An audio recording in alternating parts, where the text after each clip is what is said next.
During the spring of 2000, in southern Florida, a group of amateur divers were exploring one of their favorite sites in the moonlight.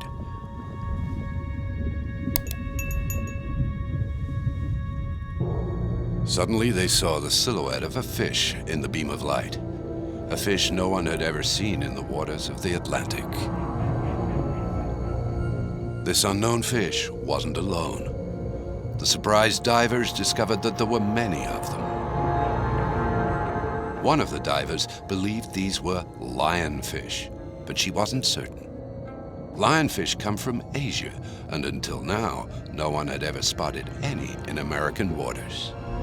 To confirm her suspicion, the diver called the research center of the National Oceanic and Atmospheric Administration in Beaufort, North Carolina. She described what she saw to Paula Whitfield, a marine biologist, and was told that she had probably made a mistake. I just couldn't believe it. It was like seeing, I don't know, a kangaroo in North America. The diver hadn't made a mistake. Pterois volitans, or lionfish, is a scorpion fish indigenous to the Pacific and Indian Oceans that did in fact travel to the Atlantic coast of the United States at the end of the 20th century. In its native habitat, the lionfish is just a predator amongst many, but here in the Atlantic, it has become the terror of the sea. It devours everything in its path, even the youngest of fish. It feeds on the larvae of shrimp and lobster.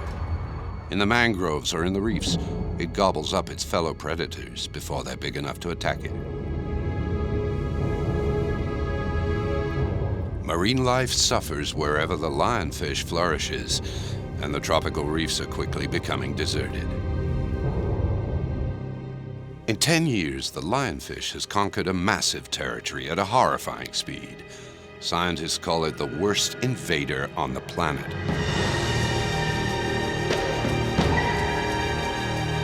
How did the lionfish arrive in the Atlantic? Its natural habitat is thousands of miles away. The answer can perhaps be found off the coast of North Carolina, 3 hours by boat from the Beaufort Research Center. Dr. James Morris from the National Ocean Service has thoroughly studied Pterois volitans. This fisherman's son has taken the matter of the lionfish to heart. Dr. Morris and his team of volunteers are on the way to the wreck of the Neko to capture a large number of living specimens. This way he can continue to study the species in his laboratory and hope to solve the mystery of this invasion.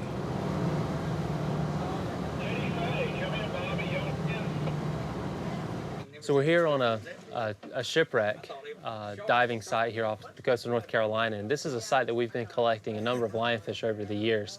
These fish that the divers are bringing up today, we're going to be using for research at our laboratory.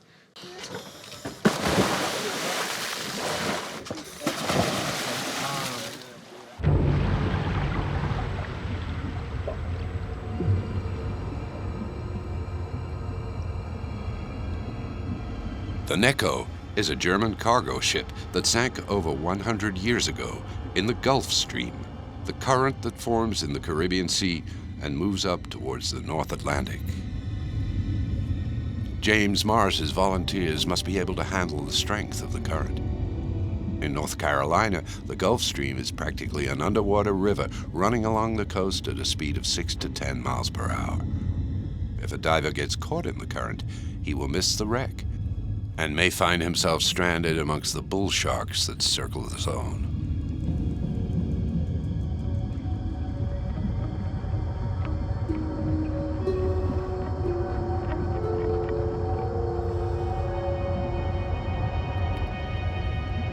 The warm waters of the Gulf Stream are ideal for underwater life. James Morris sends his team to dive around the Neko regularly because he knows that they will find many lionfish, particularly big ones.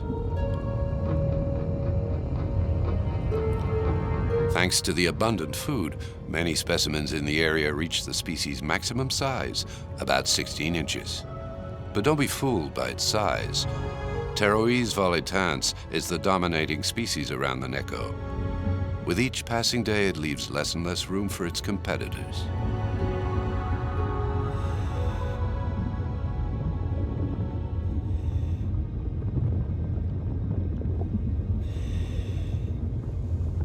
Although the lionfish is not a good swimmer, it's difficult to capture it alive without hurting it. Diving at a depth of 145 feet is a considerable strain on the heart and the body.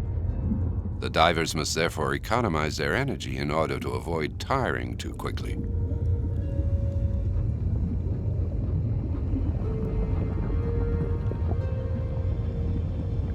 They must also watch out for the fish's poison spines. The sting is extremely painful, and the suffering is so intense that it can provoke a serious diving accident with terrible consequences.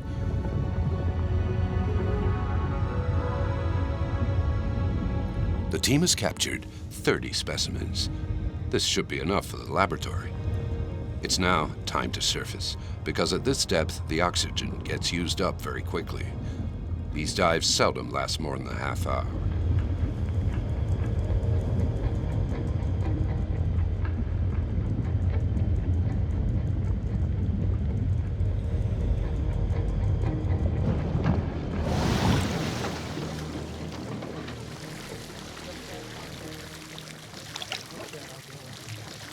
Back on the boat, the captured fish are immediately transferred to a tank containing seawater.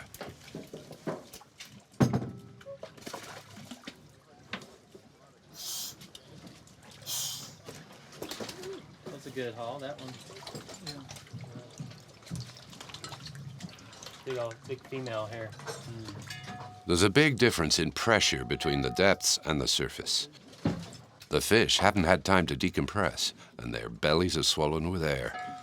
To keep them alive, James Morris pierces their swim bladder with a hollow needle. The air is able to escape, and the fish quickly returns to normal. There we go. Back at the Beaufort Research Center, James Morris transfers the fish into pools filled with continually recycled seawater. This will be their temporary home.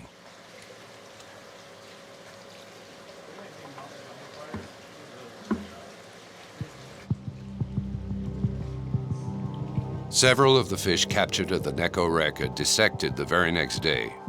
Their DNA will be analyzed.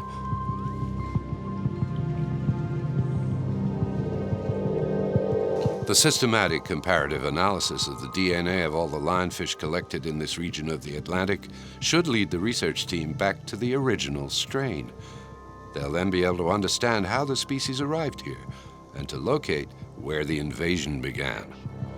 Marking them in terms of... Professor Thomas Schultz, a geneticist at Duke University in North Carolina, has been in charge of this study since the lionfish first appeared in the area. So using the genetic tools and these molecular markers that we're seeing here, these genetic polymorphisms, one of the things that we're hoping to be able to tell is how many fish were originally introduced into the east coast of the United States. So, you know, when you look at two fish and they look morphologically to be very similar, you can't distinguish whether or not those fish came from the same parents or not. And so using these genetic polymorphisms, we can actually look at the amount of genetic diversity that's present in these invading populations and try to track back to see what's the minimum number of fish that were introduced into the United States initially. Genetics research shows that we have a very few number of lionfish that were introduced into the Atlantic. Probably fewer than 10, which was introduced into the United States, likely from the aquarium trade. It is a very popular aquarium species that is imported into the U.S. from Indonesia, from the Philippines. We know that many thousands of lionfish have been imported into the United States in the last decade. Thanks to the work done by Dr. James Morris and Professor Thomas Schultz, we now know how the lionfish arrived in the waters of the Atlantic.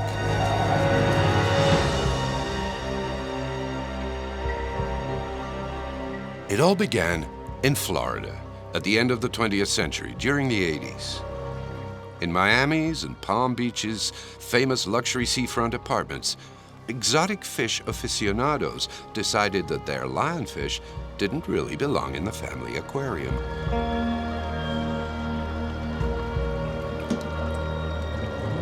They didn't have the heart to kill them, so they released them into the nearby ocean waters below.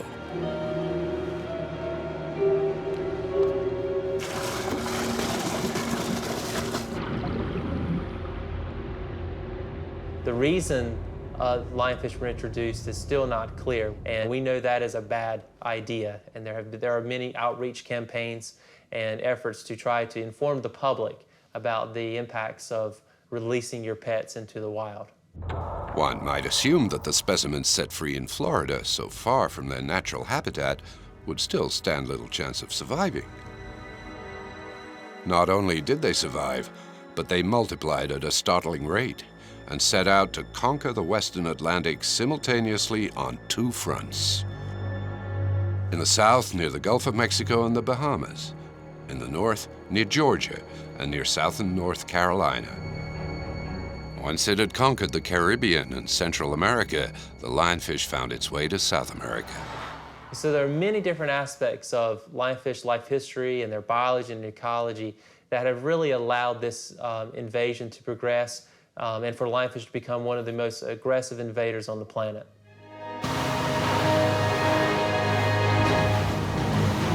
In the Bahamas, the deterioration of the marine ecosystem is so disturbing that the government has decided to take on the lionfish.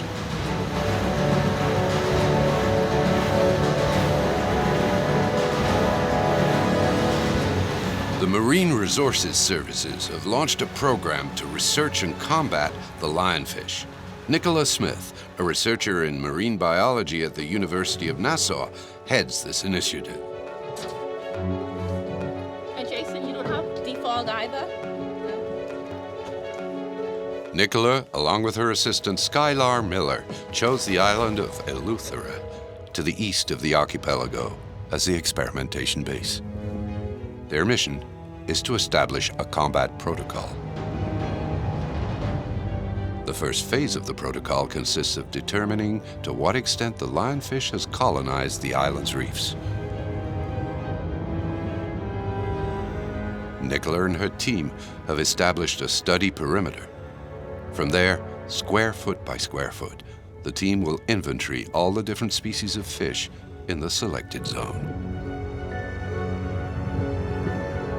The results are even more alarming than expected. The lionfish is everywhere. It occupies every crevice and every hole. Not only that, but many naturally occurring species like the surgeonfish, the grouper, or the parrotfish have all but disappeared.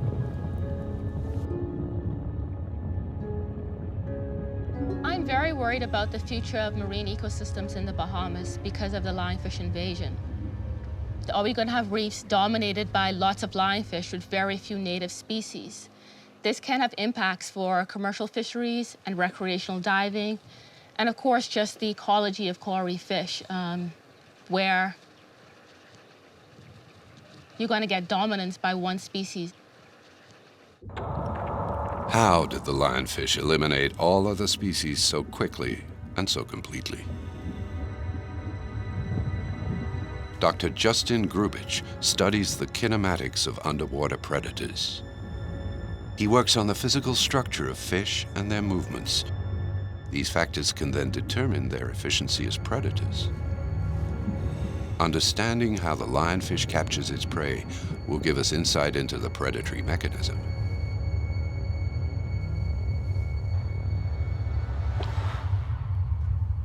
The speed at which the predator swallows its prey isn't visible to the naked eye, nor to an everyday video camera filming at 25 frames per second.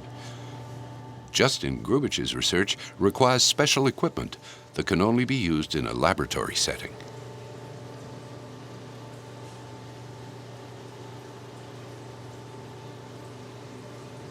This lionfish was captured 2 weeks ago. It was immediately placed in an aquarium where it adjusted to captivity, bathed in a calming red light.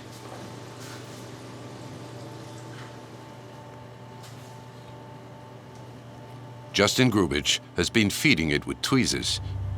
This lengthy protocol is coming to an end, and the scientists can now film the predatory act with a high-speed camera. Justin gives it a shrimp, and the camera records it all at a speed of 2,000 frames per second.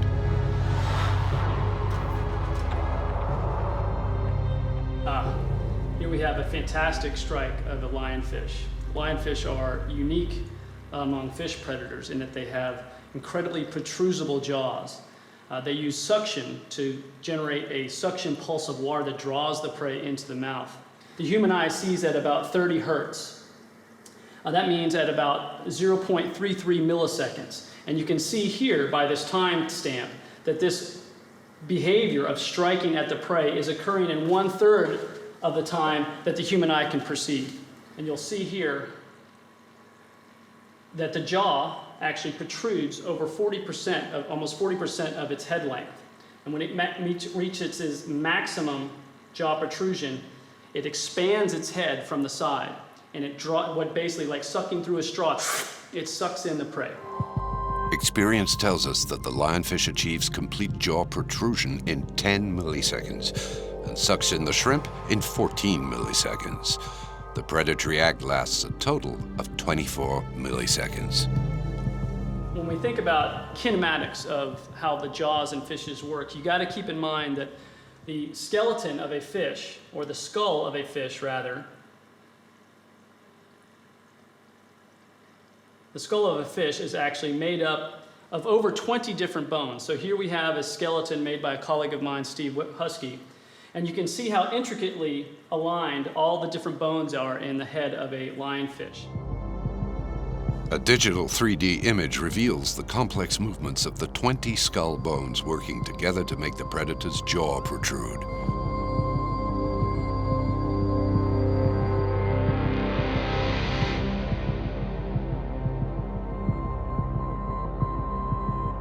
Now, when we compare this lionfish to other predators that have been examined using this kind of kinematic analysis, we see that it falls out about 3rd place among all fishes in terms of the amount of jaw protrusion it can generate.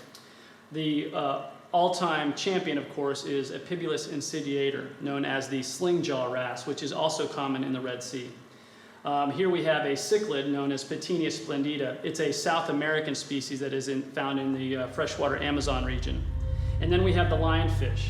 Among marine fishes, it's very, very effective in terms of how it can feed on its prey. The lionfish's prey doesn't stand a chance, and the lionfish feeds all the time. Understanding the amount of food he consumes each day will help evaluate the scope of his predatory power. And making it thin. So like he can make a sheet of water. James Morris has calculated the daily amount of food the lionfish needs. Release the gas that's bound, that's One of the fish captured in the Neko has been put in a respirometer, a chamber containing circulating reservoir water. pump through the chamber and into By measuring the oxygen dissolved in the fresh water as it enters and exits the chamber, it's possible to calculate how much oxygen the lionfish has used up. Fish is respiring and it's removing oxygen. From there, a biological model of the species can be created once the food consumption factor is subtracted. The oxygen levels of the water coming into the chamber and the oxygen levels of the water exiting the chamber. So we've learned that lionfish can consume as high as 6% of their body weight per day over time at some of the higher temperatures. And when calculating that feeding rate, we've learned that it can have quite an impact on the fish community. In some cases, lionfish can remove a considerable biomass of small forage fishes and can even deplete that biomass, causing change to the reef fish community, including biodiversity and forage base that we know is really important for commercially important species like snapper and grouper. This fish is especially voracious. This huge appetite transposed onto a 165-pound man would represent over 10 pounds of food per day.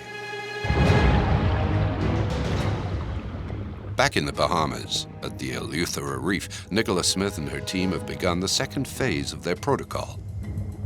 The idea is to determine whether lionfish eradication in a specific zone will have an impact on the overall marine population.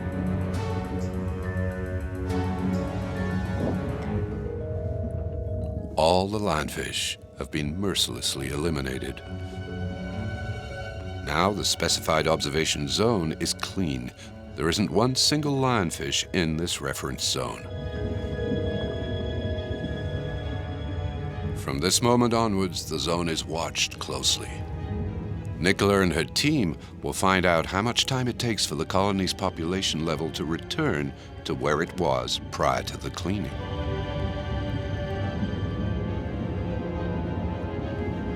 Once they have this information, they will know at what rate to eradicate the lionfish in a given zone in order to have an effect on repopulation.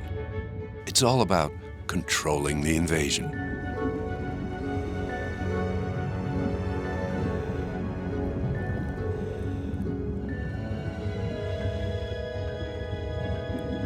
The baby fish, only a few days or a few weeks old, look quite inoffensive. But they cannot be spared, because they could recolonize the reef at great speed, and this would compromise the results of the study.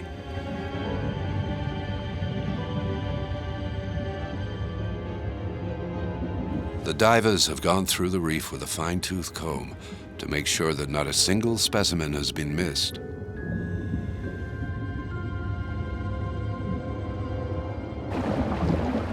The protocol is strict and requires that all specimens, dead or alive, be removed. Not even a carcass can remain in the experimentation zone.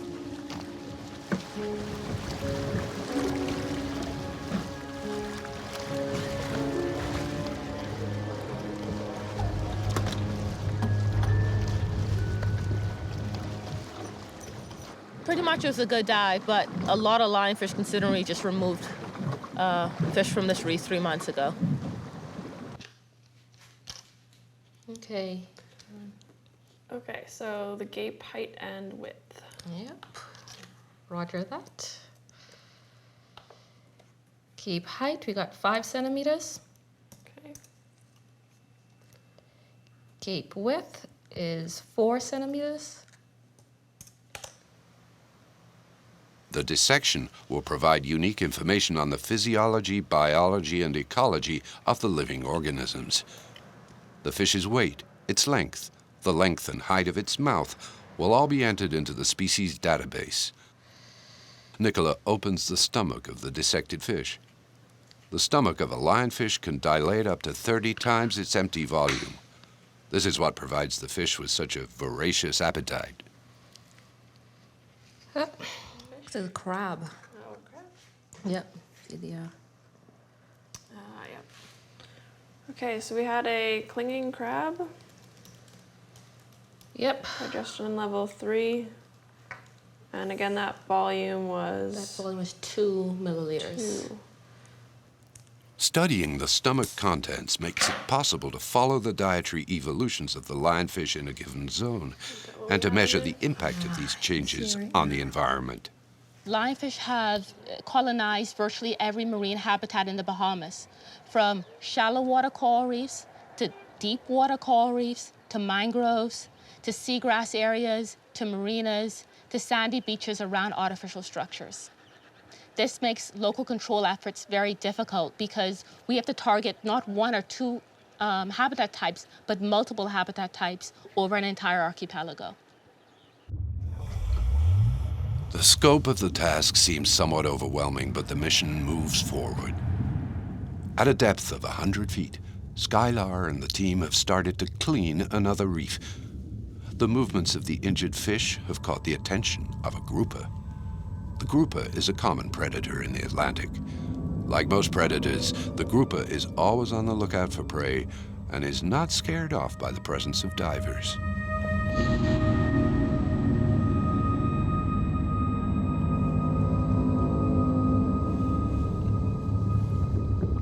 Skylar is often amazed at how daring the groupers are.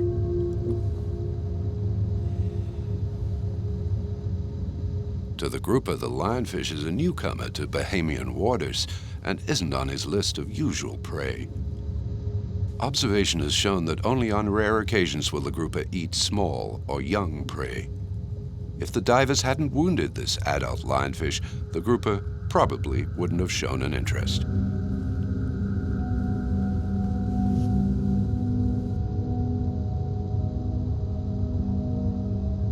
The grouper has taken care to swallow its victim head first, probably because it instinctively mistrusts it. And he is right to be cautious.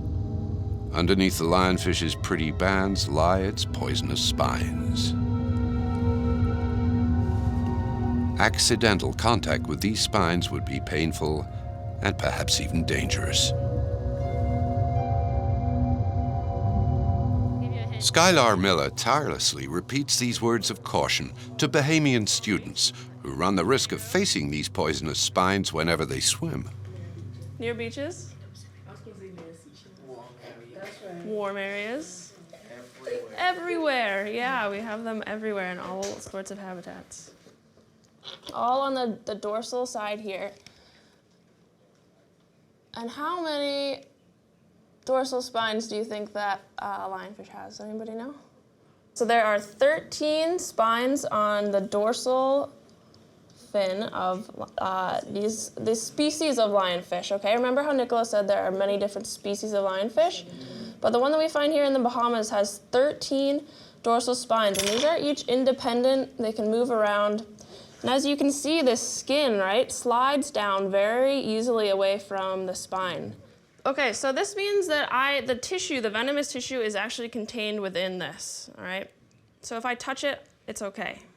If I poke myself, envenomate myself, then that's where the problem is. So even though this fish has been dead for a few days, even though the spine is removed, it still possibly contains venom that can harm me. So the venom glands, when they are disrupted, they release venom into the victim. And the venom is a neurological toxin that affects the nervous system. It can cause extreme pain in humans, allowing for things to occur like paralysis, temporary paralysis, blistering, extensive swelling, and very extreme pain for several hours. It may be similar to a wasp sting, an extreme wasp sting at first, that will gradually get worse. There have been some cases, some very rare cases, in which people have died from lionfish and scorpionfish stings. We're not aware of any in the US currently. This is the spine itself here. You can see the hard, bony structure with the tip. This is the spine. These are the grooves of the spine here. And then this is the venom gland. The lionfish doesn't have a venom gland, so to speak. The poison is enclosed in hundreds of little pouches along the length of the spine.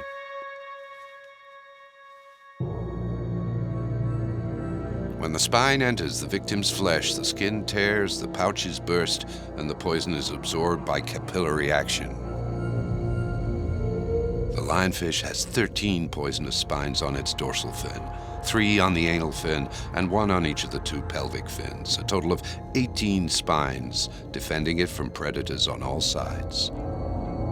In the Red Sea, we see that the lionfish is in balance with the natural ecosystem. The lionfish is a native predator of the Red Sea, but it also has competitors. What we see in the Red Sea is we see lots of grouper species that are about the same size and are also very effective predators. So when we see lots of groupers, we see very few lionfishes, and vice versa. Unfortunately, this competition between predators in the same category doesn't exist in the Atlantic. Groupers and lionfish quietly observe each other without demonstrating any hostile behavior.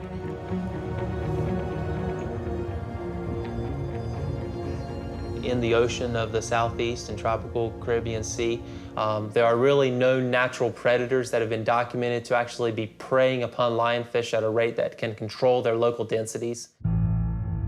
There is no doubt that wherever it settles, Pterois volitans becomes a super predator that dominates and doesn't share. But this doesn't explain how this rockfish, which is sedentary by nature, has managed to colonize such huge territorial expanses.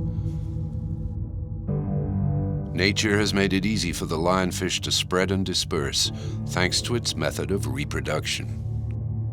The reproduction of the lionfish in its natural habitat has never been observed or filmed. It's only by observing the reproduction of neighboring species that we can attempt to reconstitute it. The male performs a mating parade to seduce the female. When the female accepts his attentions, she rises to the surface and releases a gelatinous mass filled with hundreds of thousands of eggs. The male then showers this mass with his sperm and fertilizes the eggs. The jelly-like mass is carried away by the currents. As it drifts, it dissolves and disintegrates, leaving the eggs to disperse over considerable distances. Most of the eggs in the young fish are eaten by all sorts of predators, but so many are fertilized at one time that there are enough survivors to allow Pterois volitans to expand its empire. In addition, the species is particularly fertile. Lionfish have a very robust and vigorous reproductive biology. They are capable of reproducing every 3 to 4 days. The females can release over 2 million eggs per year. And they can become sexually mature within a year. On the island of Eleuthera, the second phase of the protocol has ended. The lionfish have been eliminated and have now returned. For Nicholas Smith, the third and final phase can begin. It's time to analyze the results of the data that has been collected. So the first 6 months of data looks really exciting. We found that if you remove lionfish once every 3 months or once every 6 months from coral reefs, we were able to reduce lionfish numbers by 50% or more than if we'd done absolutely nothing at all. What's even more exciting is the fact that removing lionfish only once every 6 months seems to have the same ecological impact as removing lionfish once every 3 months, in terms of we're having the same number of lionfish densities at 3 versus 6 month removals. This is exciting because this means that in terms of management, we can get the same ecological effect for half the amount of effort. So this looks really hopeful because it looks as if we will be able to control lionfish in small localized areas with not a lot of effort. We now know that elimination in a limited zone has a significant impact on the lionfish population. But how can we treat vast regions with countless reefs?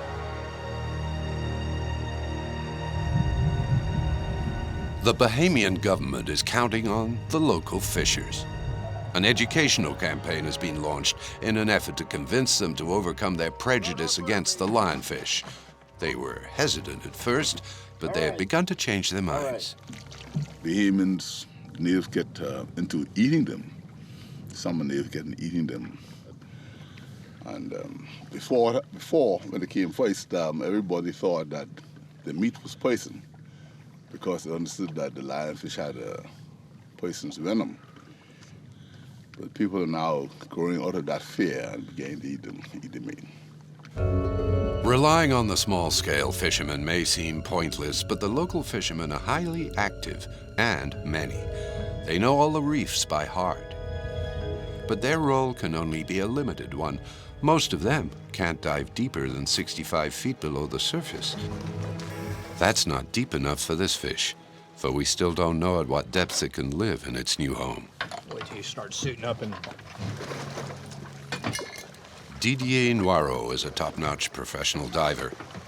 Didier and Walt Stearns are prepping for a deep-water dive that will take them beyond the 230 feet mark.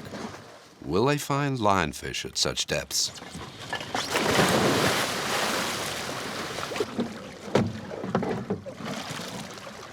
Okay, clear.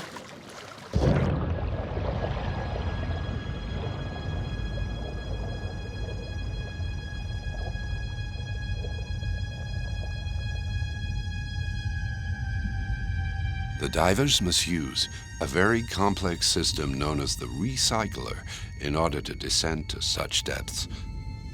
The recycler provides them with a special gas mix called the trimix. This mix is specifically adapted to high-pressure situations. After a long descent, Didier Noirot and Walt Stearns reach a wreck.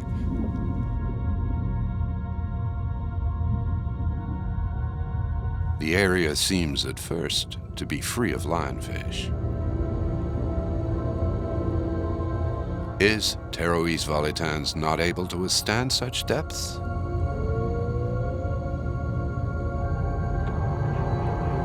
Or did this 400-pound grouper take care of him?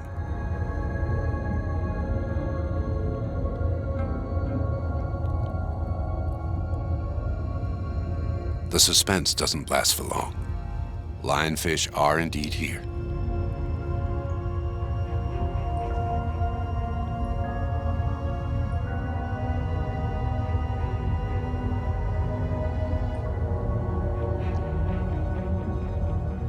Once again, the usual pattern is confirmed. The lionfish have taken over the wreck, and with the exception of the massive grouper, all the other species have virtually disappeared.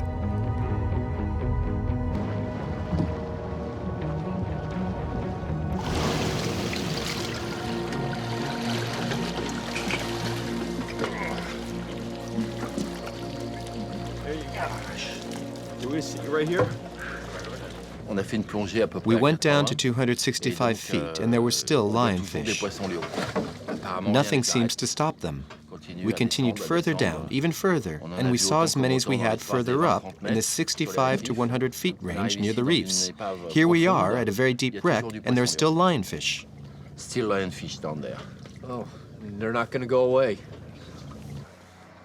The Bahamian government is desperate in its fight and has no choice but to resort to enlisting the help of industrial fishers.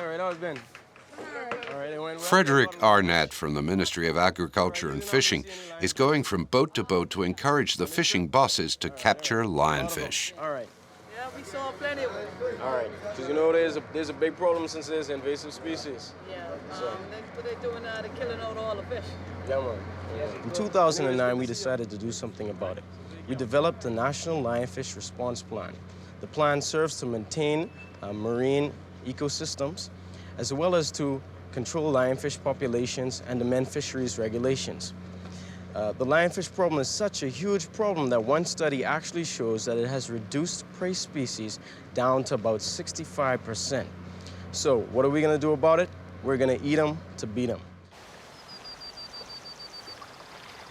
In order to set an example, Estefan Shaker, the chef at one of Nassau's finest restaurants, has put lionfish on the menu. Pterois volitans is a red fish, similar to other scorpion fish that are a delicacy in gastronomic cuisine. Once its venomous spikes are removed, the lionfish can be prepared just like any other fish. The fillets are easy to carve and have very few bones. The meat is tender yet firm and very tasty. When lionfish is well prepared, it's one of the finest exotic fishes. But when you do have it on your menu, a lot of people are so excited to have it because they can't really have it any other place. So, all in all, it's a win-win situation. You save the environment, and you have a good tasting product on your menu. Turning the lionfish into an edible fish won't suffice to slow down its proliferation. Only specimens of a certain size are worth fishing. This gives lionfish plenty of time to reproduce and to continue destroying the marine ecosystem. Has the lionfish won the battle? In 2009, lionfish reached the coast of Honduras in the Gulf of Mexico.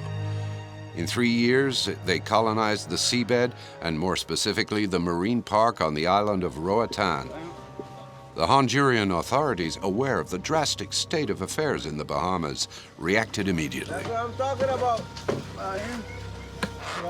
The government has launched a campaign to fight the invader.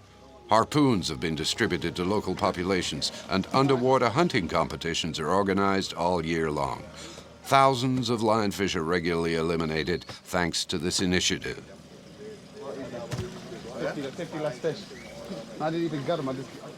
But Nick Bach, the park's biologist, isn't satisfied with these results.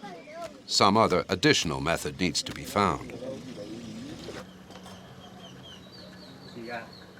Hoping to help Nick Bach in his research, Carl Stanley invites him to take a submarine dive.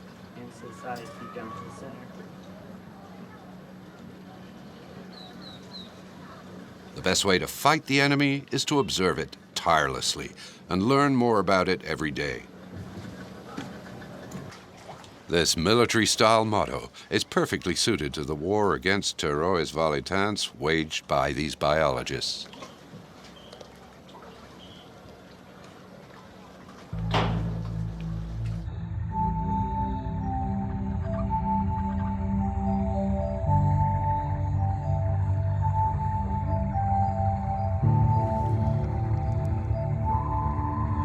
In this strange machine that he has built himself, Carl takes Nick further into the depths. They want to determine at what depth lionfish is surrounding the island of Roatan.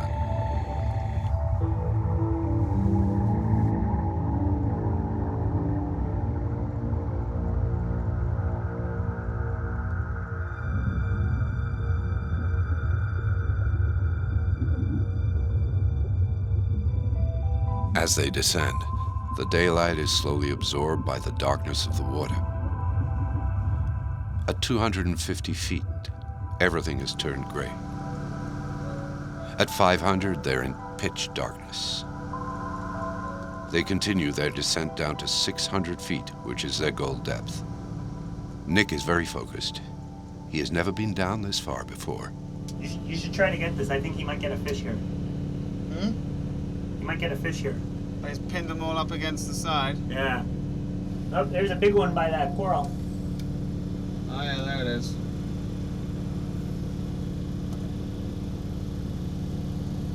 Look like it's hunting. There's all the little juvenile fish there, huh? Yeah. Gonna get one.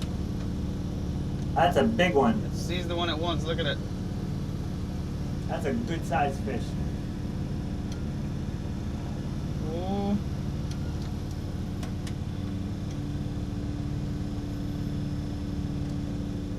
This one seems more to be just hunting, not even minding us being here. Yeah.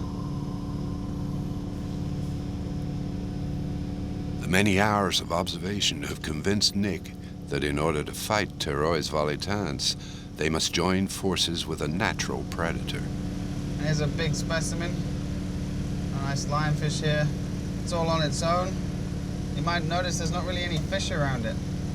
It looks pretty swollen stomach, so pretty much eats everything around it and then moves to another spot. So Carl. Yes. On a normal subdive, yeah, when you're kind of going down to 1,000 feet, how many lionfish do you think you see?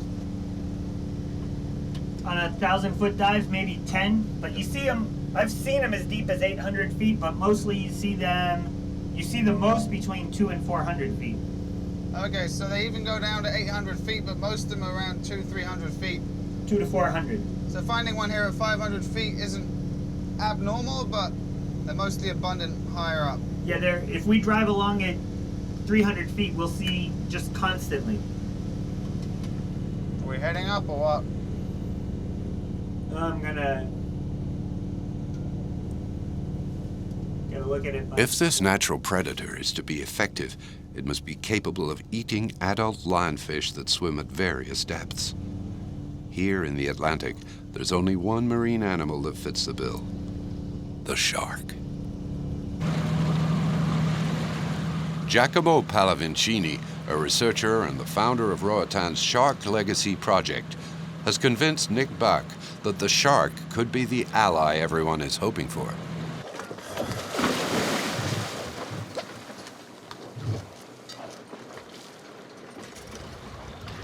The two researchers are going to attempt an experiment in an area filled with sharks. The area is still infested with lionfish despite last week's hunting competition.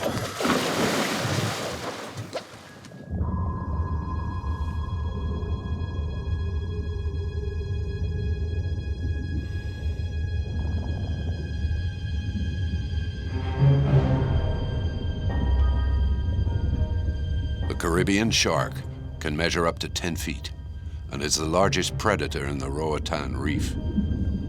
But like the grouper and other predators in this part of the world, the shark is indifferent to the lionfish. It doesn't know that this newcomer's good to eat.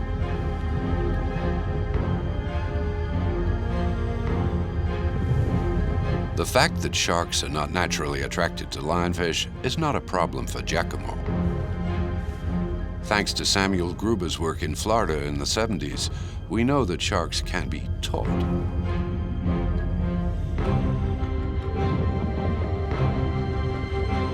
Giacomo has decided to train the sharks in the area to view the lionfish as a potential prey.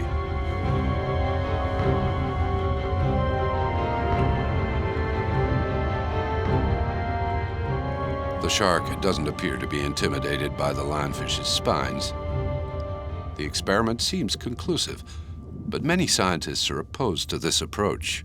Shark feeding has been controversial for a long time, and also obviously shark feeding with lionfish, because it can change the behavior of the sharks in their natural environment. Now, yes, it is true that it does everything that we do on the water, it will affect their behavior. Introducing the lionfish to the sharks, which is a new organism that they never seen before, especially in the Caribbean, has helped, because we only did a couple of times, probably 2 or 3 months of it, and then after that we haven't even fed the sharks with them. And it seems that they have recognized the lionfish as a food source without us feeding them to them. So yes, it does has an effect with sharks, but I think in a bigger picture, we have helped the reef, and we hope we help it for a future and permanent future.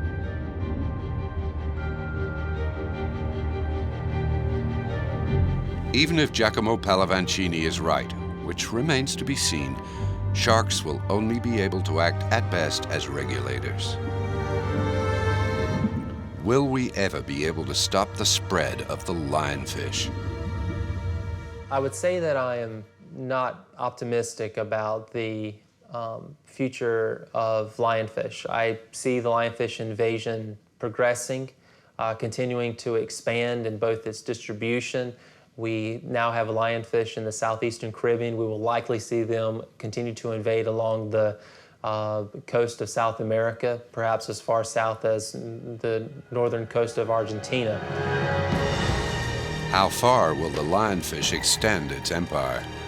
It seems insatiable. Lionfish do not survive when the mean winter bottom water temperatures go below 15 degrees Celsius. So this 15-degree mark appears to be a threshold where above that lionfish survive and thrive, but below that, you just don't even really find them at all.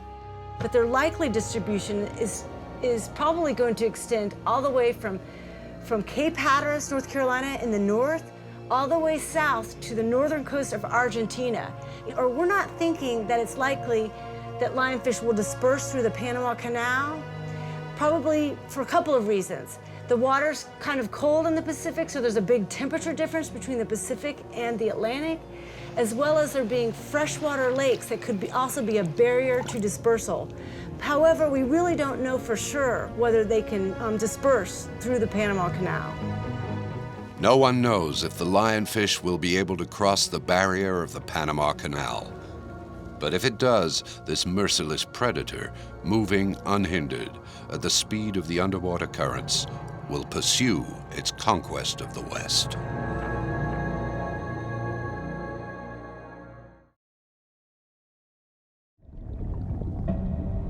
In the icy waters of the Arctic Sea, time seems to have frozen. It is in fact the scene of an extraordinary escapade. A giant crab, here because of one man's actions, is building an empire to match its insatiable appetite.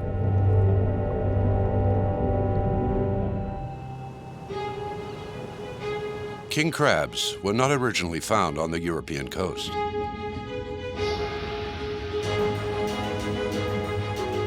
They were introduced here. They appeared in the north of Norway towards the end of the 70s. In just a few decades, they have conquered the northern European Arctic coast. How far will the giant crabs expand their territory? Should we be worried? Scientists are continuing to discover the resources and adaptability of this crustacean invader. They are evolutionarily very successful.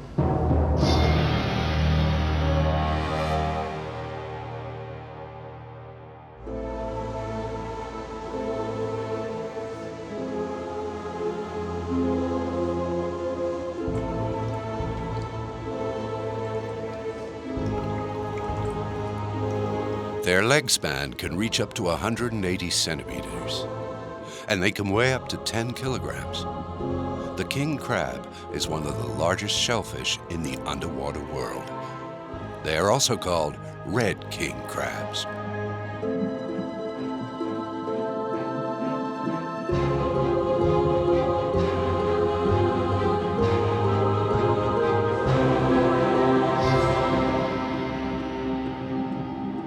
Their scientific name is Paralithodes kamchatkas. This is Latin for stone crab that comes from Kamchatka, the peninsula in the Russian Far East. Marine biologists started to worry when the crabs were found in Norwegian waters at the end of the 70s.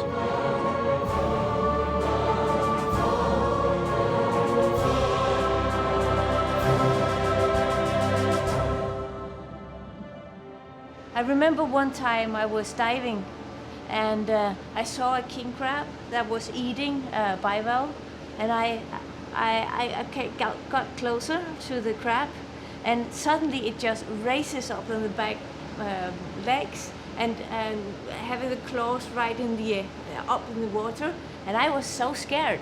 So I went back and started to get another way away from the crab. So it's really frightening. The water is very cold and highly oxygenated. The Arctic seas have a rich biodiversity.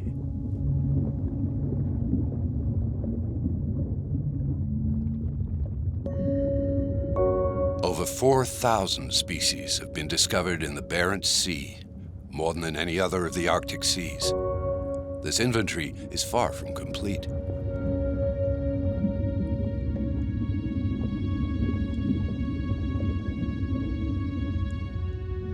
Like all polar systems, the Barents Sea Arctic ecosystem is characterized by high biological productivity and home to many rare species.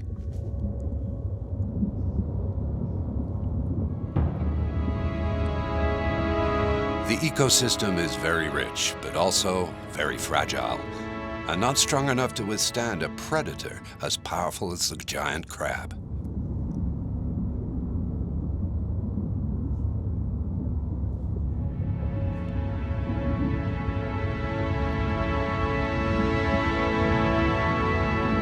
King crab is continuing to thrive in this hitherto preserved environment and is depopulating the seabed.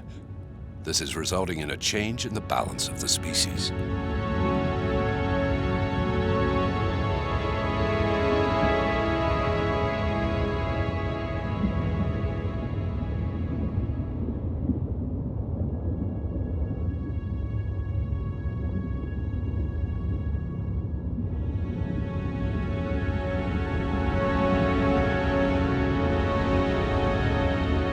King crab has an insatiable appetite. It's an omnivore, and it devours all prey that comes within its reach.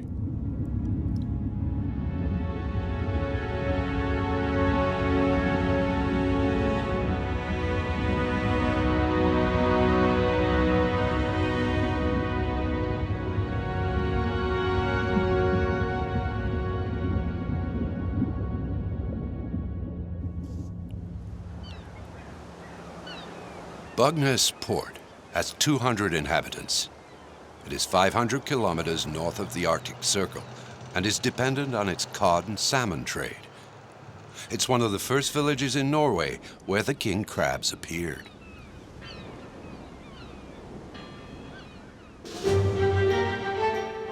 The first catch in 1977 caused a commotion. The public was curious as well as scared. The fishermen who caught the first king crabs were proud of their catch, but they didn't know what to think of these unusual crabs.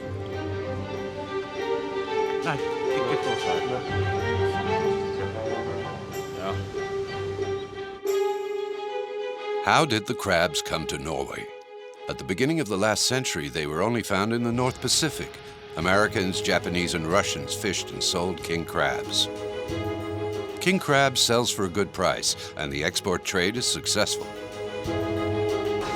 Stalin, and then Khrushchev, was convinced that this miraculous crab would help to feed people on the shores of European Russia. Yuri Orlov, a Soviet scientist, embarked on a project in 1961. Orlov captured crabs that lived on the Kamchatka coast. His aim was to move them to the other side of the continent. Orlov tried out different types of transport: helicopters, planes, trains. He took thousands of crabs through Siberia. They traveled from Vladivostok to Murmansk, a journey of more than 10,000 kilometers. Many crabs perished during the journey.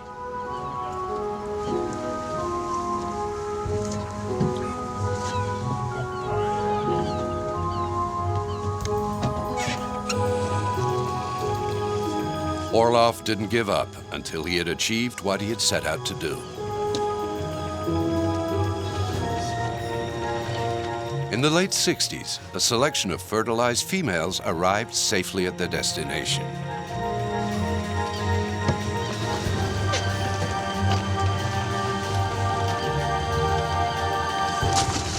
They were placed in the water 6 miles from Murmansk in the Kola Gulf, where it opens up into the Barents Sea.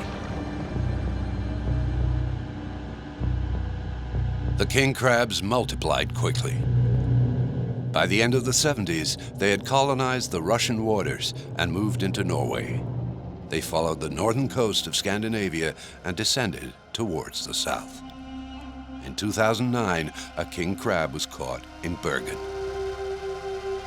The king crabs should have been deterred by the warmer waters as they headed southwards. However, they moved on to colonize the northern fjords. The maze of steep and plunging cliffs does not discourage the king crab. This concerns Liz Lindahl, the senior marine biologist at the Institute of Marine Research in Norway.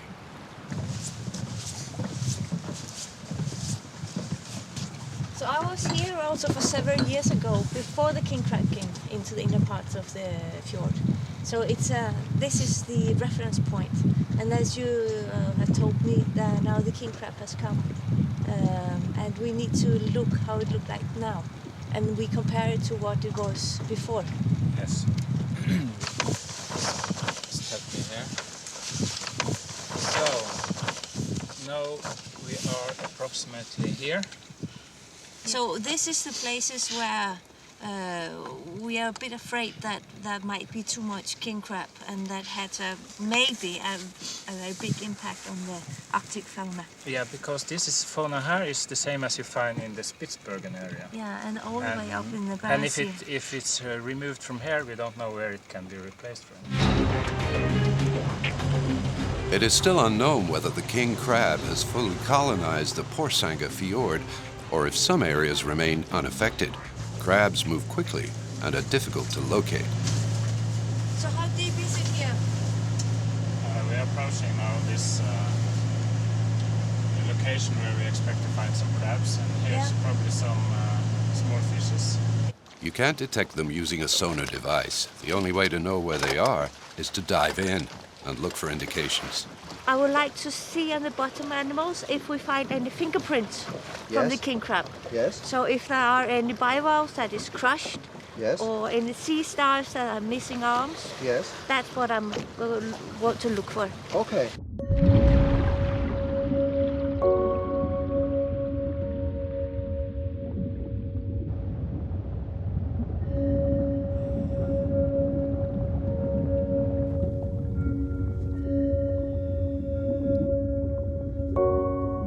You can't always see the king crabs under the marine vegetation.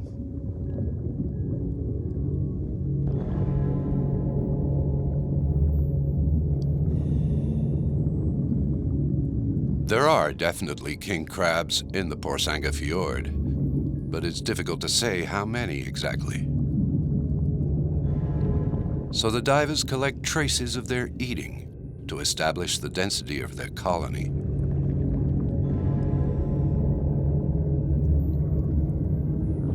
Biologists examine discarded shells in order to determine whether the predator was a crab rather than a seal or a seabird.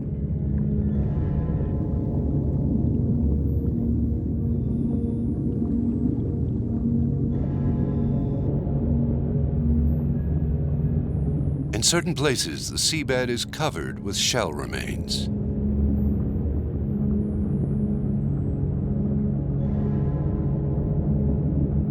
The wildlife that is usually present here has disappeared.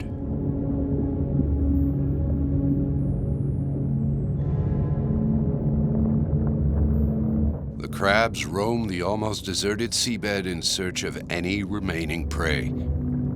It's more than likely that they are responsible for this carnage.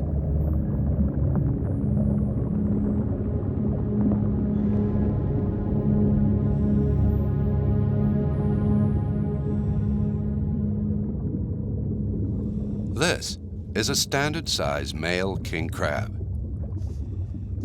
The biologists are taking it to a laboratory to study its predatory habits.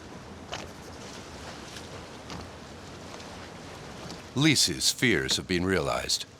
During the last 10 years, the crabs have come to Porsanger, a fjord that travels more than 60 miles inland, and have settled almost everywhere.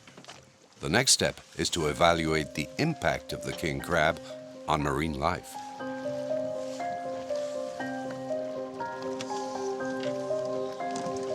Their claws are long and agile. Their function is not just mechanical. They're extremely sophisticated, and they enable the crabs to locate their prey. Underneath its prickly shell, the king crab hides a network of highly sensitive sensors along its legs. They send a stream of information to the brain.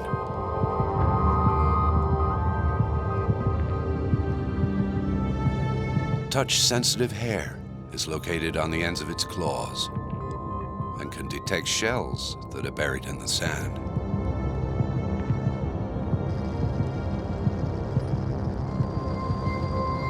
It captures and manipulates its victims with menacing skill.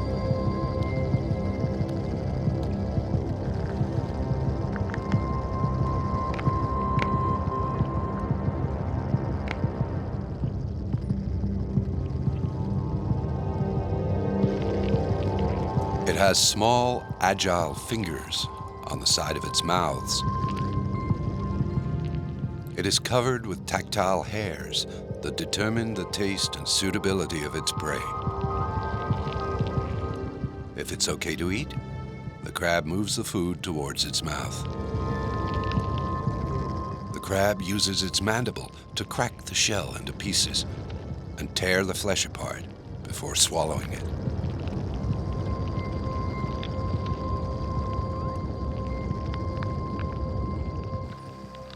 The biologists look at the unedited images. The king crab and the sea anemone is eating aggressively the medusa here. Yeah, it's amazing. And it's not even affected at all by these sting cells. No, it even takes it right into the mouth. Yeah, and it looks actually, I find it tasty. Yeah. The young crab has caught a jellyfish and doesn't seem to be affected by its sting. Are really fighting for them as something, as a treat.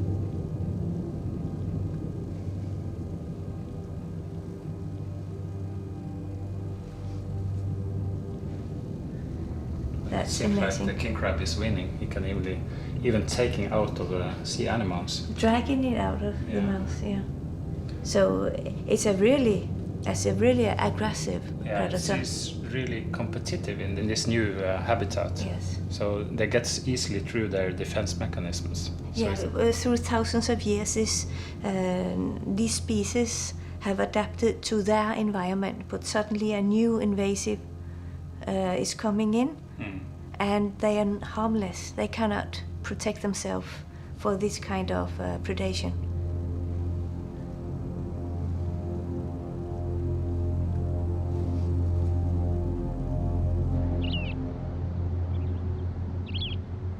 Lise visits a study center near the city of Tromsø in order to learn more about the king crab's diet.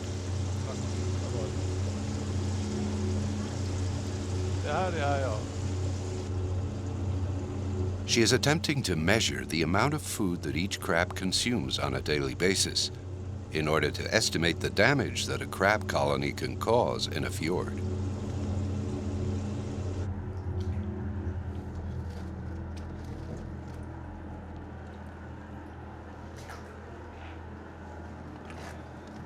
Lise distributes prey to the captive crabs. The prey has been counted.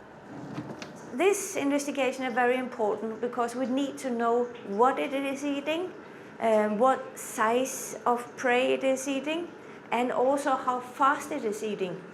Because without this, we will not be able to make any calculation about how fast the nature and environment will change in future.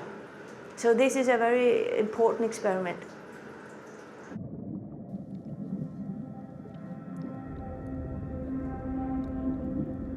The experiment takes place at night. This is the period of maximum activity for the king crab. They are filmed for 12 hours. The crabs start by attacking the starfish. They have soft flesh and are easy to catch.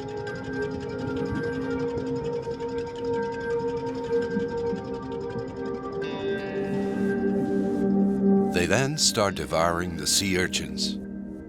The crabs easily pierce their armor in spite of their spines.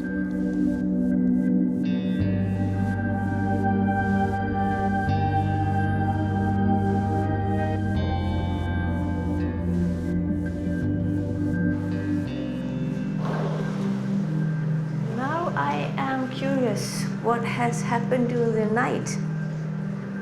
So I see that it seems as everybody has been eating at least one sea urchin and one sea star.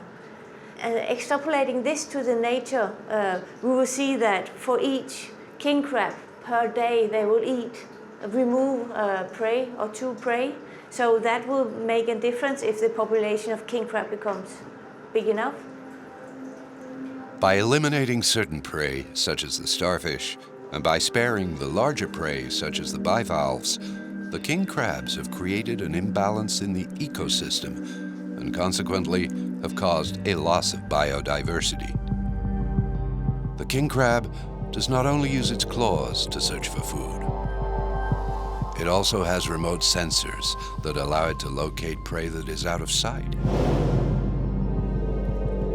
These antennas are the equivalent of the nose.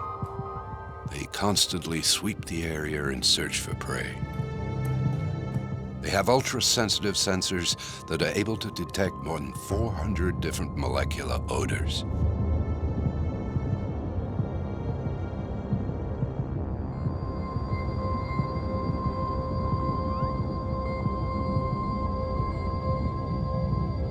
The crab lurks, on full alert, in the hunting area.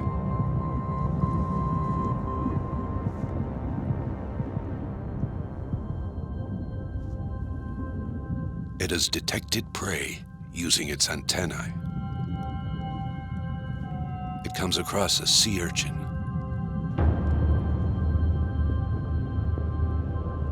It cracks the shell open in just a few seconds. The shell gives the crab the calcium it needs to strengthen its own shell.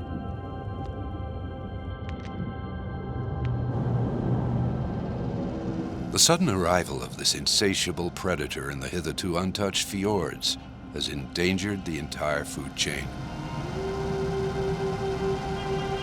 It is essential that the scientists discover more about the king crab and the way in which it is colonizing the coasts and the fjords.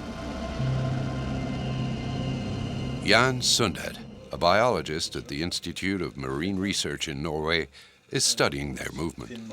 We attach this to the single crab, and release the crab in an area, and then we put some buoys to what we call receivers, acoustic receivers, that actually can detect these small tagging signals or tag signals from each individual crab. Put it here on the leg on the crab, so each of these 25 crabs were actually carrying one of these. And the frequency of these tags were so particular that we can identify each crab.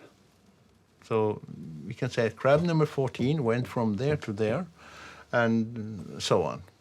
What the experiment showed us was that the crab moves all the time.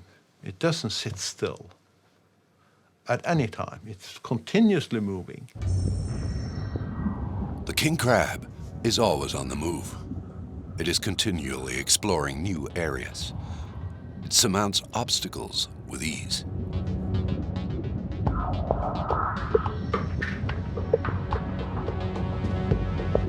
The uneven depth of the fjords and the temperature of the water is perfect for the king crab.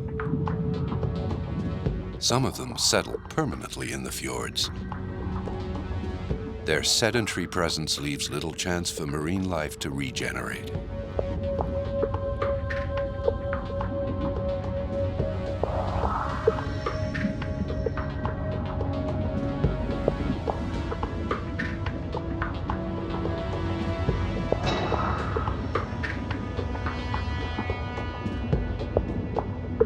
Unlike most other crabs that move laterally, the king crab can walk forward at a rapid pace and can travel up to 6 miles per day.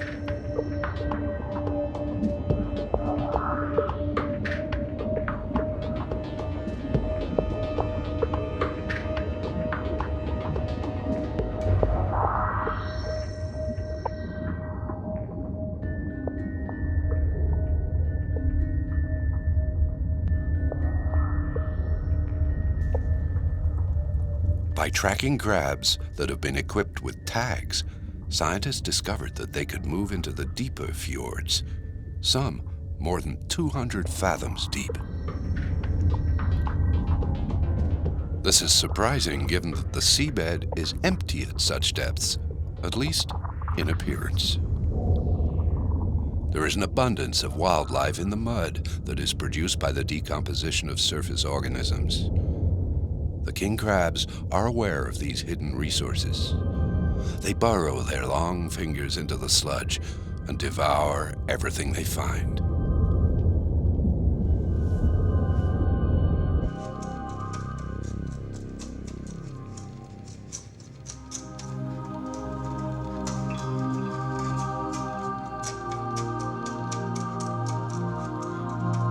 Tiny organisms inhabit the sedimentary sludge.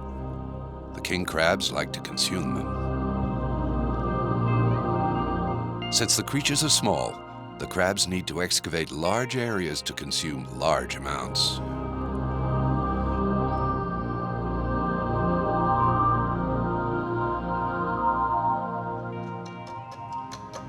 But in the deepest basin, we also have sediment or sand.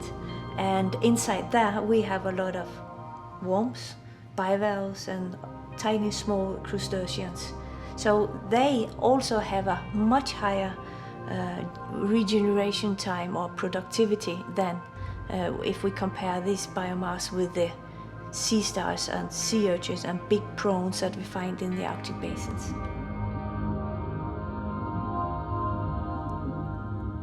The sludge is at the bottom of the food chain. Worms and other tiny organisms play an important role in the recycling of organic matter and oxygen. If they disappear, the seabed will become sterile and the entire food chain will be weakened.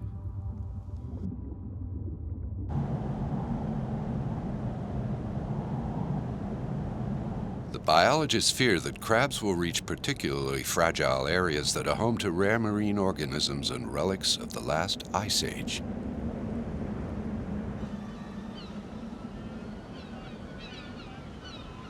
Jan Sundet and his colleagues from the University of Tromsø are on an observation ship. They are situated at the far end of the Porsanger Fjord, It's not yet known if the crabs have reached this area. A camera has been submerged underwater to film the seabed. The water is 4 degrees and it is 17 meters deep. Suddenly, the camera captures something remarkable. There are so many crabs that the seabed is barely visible. What has caused them to gather together? It looks like it's a group of young crabs.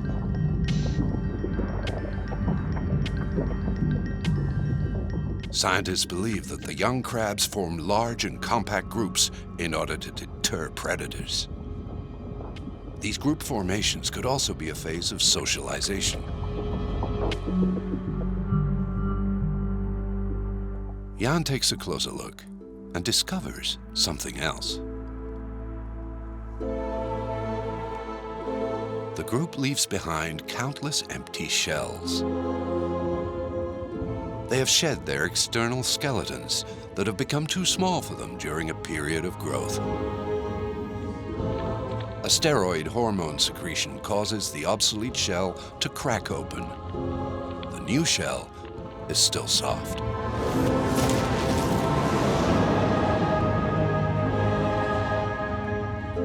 This means that the crabs are extremely vulnerable, and this is perhaps the reason that they shed their shells in groups and form a colony. Fully grown king crabs molt less frequently. This rebirth cycle allows them to regenerate and strengthen their shells.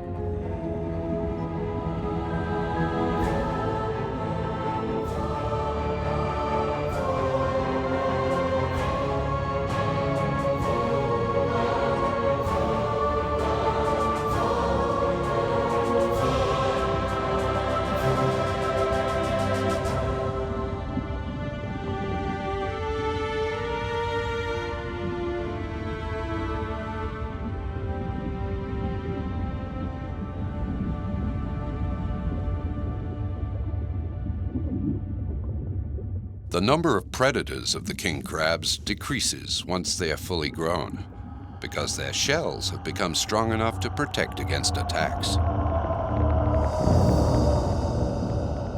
The wolffish has spectacular canine-like teeth and is called the boot eater by fishermen, but it's not big enough to take on a king crab. The snake-headed fish can measure 5 feet and weigh 30 pounds. It shares more or less the same prey as the king crab and does not appreciate the new competition on its territory.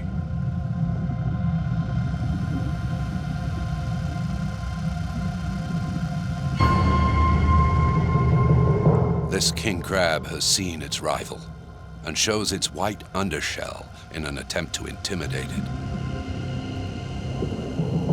If the wolffish attacks the crab, it can rely on its natural armor.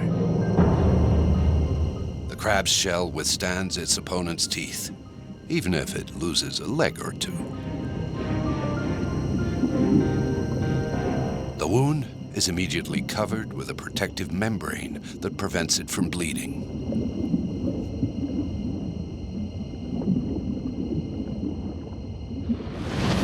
A stub quickly forms. It will then develop into a new leg. The leg will eventually grow back completely. However, regrowth takes time because the leg develops when the crab sheds its shell.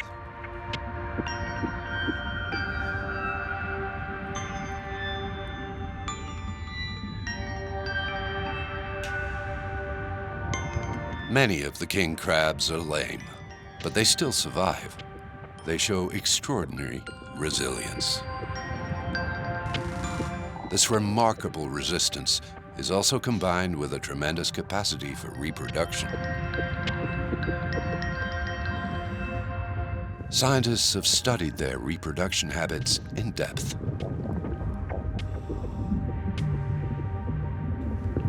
They have found that females prefer to mate with large males.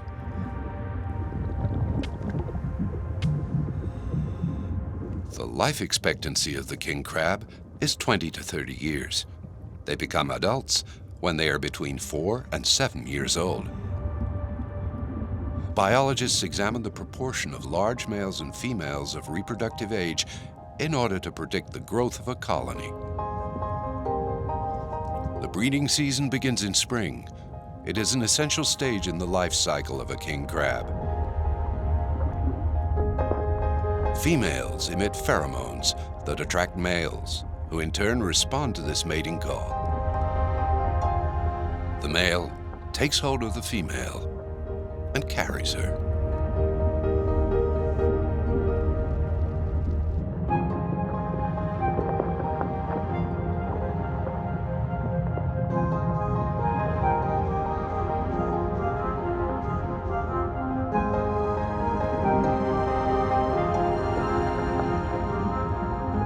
The male and female remain closely entwined for 2 weeks.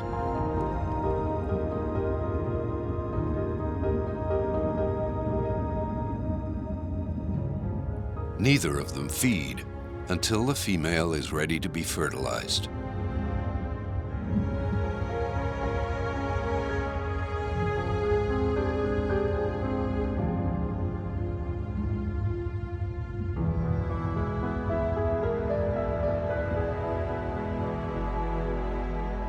As with other crab species, they store their eggs inside their shells. However, the female king crabs keep their eggs for a long period, approximately a year, to ensure good maturation. Immediately after hatching, up to 400,000 larvae disperse throughout the water. Currents carry them for miles on end, and they survive despite the large temperature differences.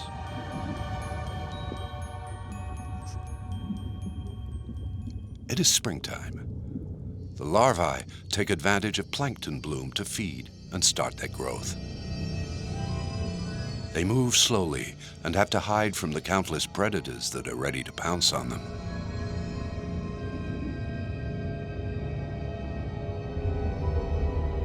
The surviving larvae begin a series of transformations before they reach their final form.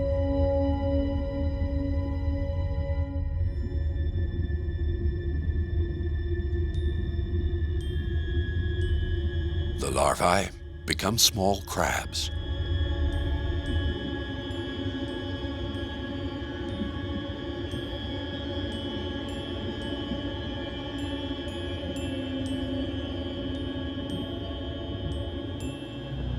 The king crab appears to be an invincible conqueror. Only one species seems able to overcome this creature that is taking over the Norwegian waters: humans. In many Finnmark villages like Bugnes, the fishermen have quickly realized that the invasion of king crabs represents an opportunity.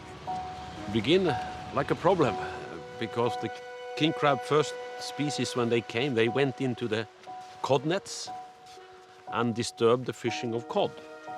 And me and another guy, we was running a fish factory, mostly for salmon and cod. So we have to help the fishermen to finance the problem.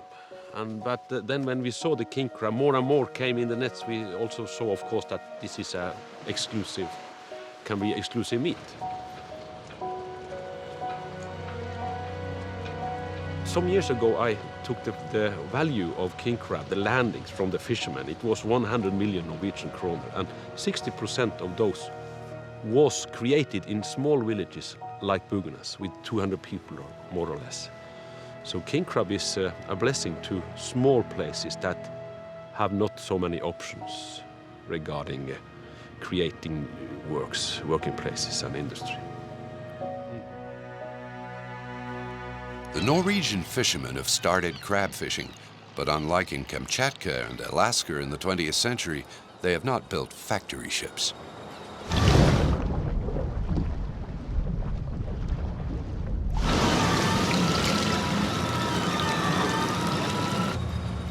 They have simply adapted their equipment for king crab fishing, and they work on small boats that are less than 15 meters long and enable them to fish at sea or in the fjords.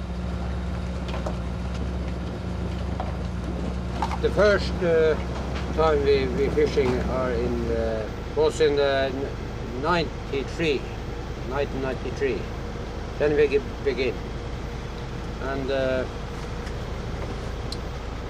we was 4 boats in 1993, and now we are 500.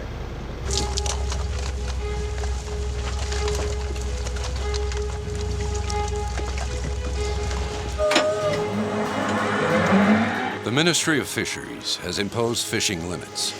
They do not want to exhaust this new resource and have imposed quotas in order to preserve the stock.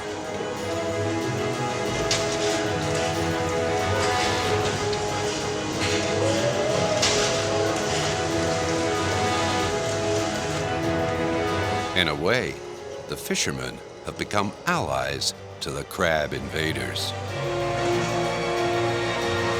As far as I know, no examples around the world that people are fishing on introduced species. Mainly, the management goals of introduced species is that to get rid of it as soon as possible. But in Norway, we have actually said that we want to keep it in a certain geographical area. Outside this area, we want to get rid of it. So it's actually 2 different management goals, which are actually contradictory. Regulations require Norwegian fishermen to put females back in the water if they are carrying eggs.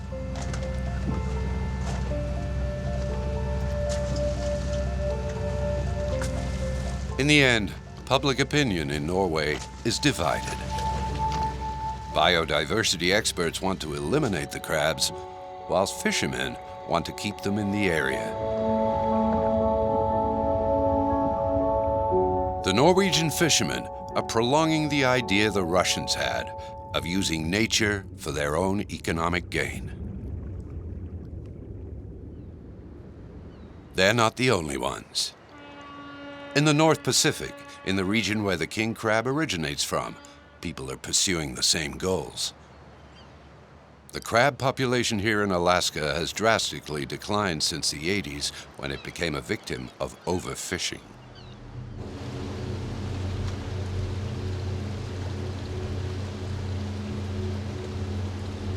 Laboratories in the ARTE crab program are working to reconstitute settlements of several species of king crabs on the North American coast.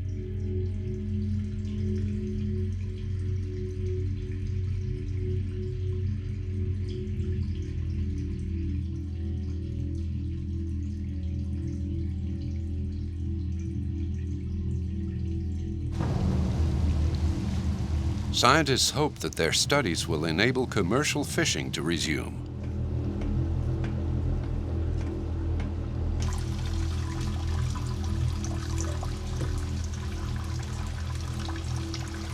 These Glaucothoe are looking really healthy. I'm very proud of all the research that we've accomplished here at the hatchery. We feel like we've overcome the hurdle of culturing the larvae to the juvenile stage. And these Glaucothoe they're looking very healthy, and several months from now we'll hopefully be releasing them back into the wild at some point in the near future.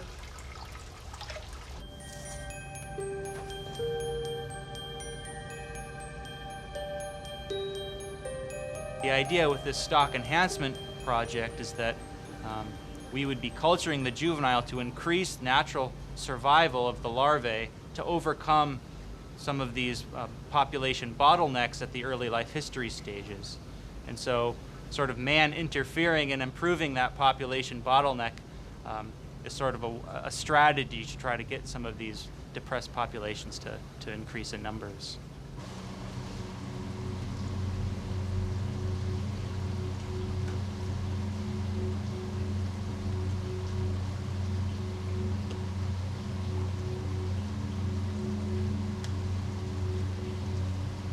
Before releasing the crabs bred in captivity, scientists ensure that they will not impoverish the genetic stock of wild crabs or transmit any diseases to them. Is this the miracle solution that the Alaskan fishermen are hoping for? Ultimately, nature will decide.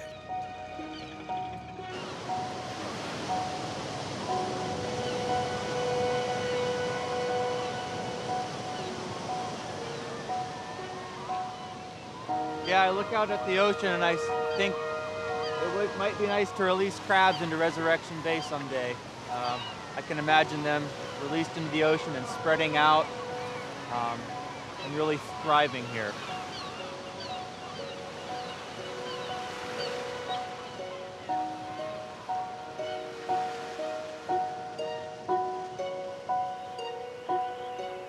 The king crab is opportunistic and resourceful.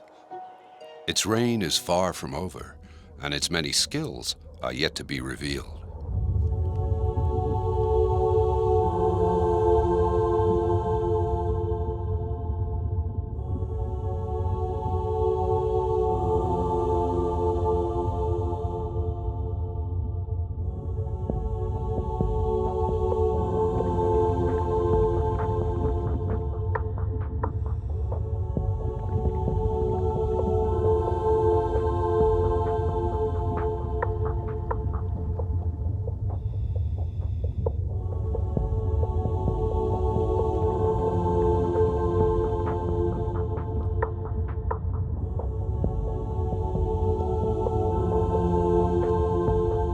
The king crab prefers cool waters.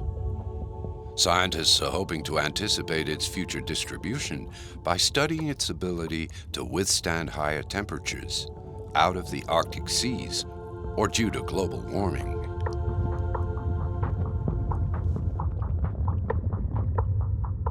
The crabs, as all other kind of animals, they are optimizing their behavior dependent on the environmental conditions in this area. So maybe the future king crab in this area will actually be able to tolerate higher temperatures than we have seen in the Bering Sea.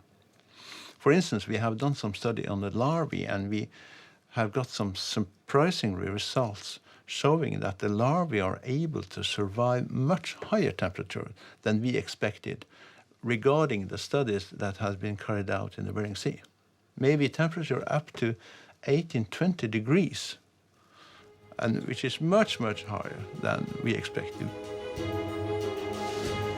Yuri Orlov, the man who brought the king crabs to the North Atlantic, was convinced that they would be transported either by fishermen or as larvae traveling in ship ballasts, and would colonize the coast right up to Gibraltar.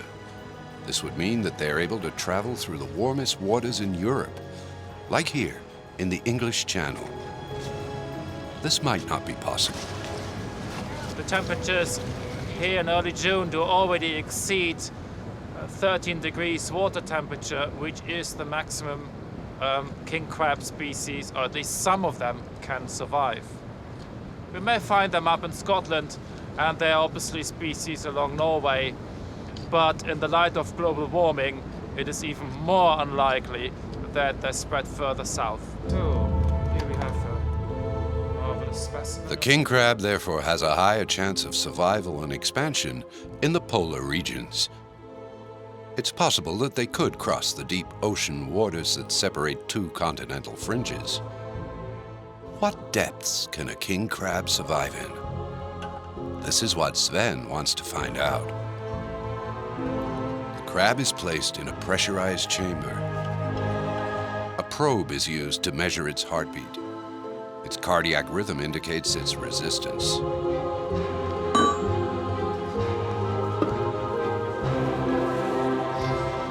The increasing pressure simulates a descent into an abyss. 13. Still no change in heartbeat frequency. 35. 85. Yes, I think we are passing a threshold slowly. The heartbeat is starting to slow down again. So at 120.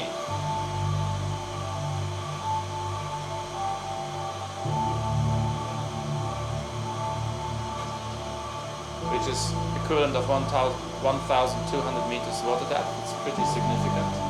Increasing to 125 bar. So that's 125 bar, 1,250 meters water depth.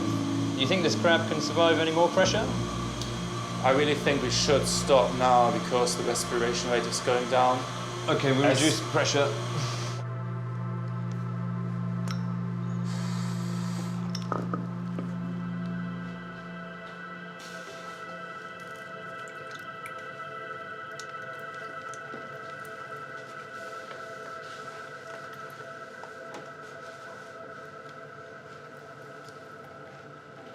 It's very active, so it did really survive this pressure treatment well.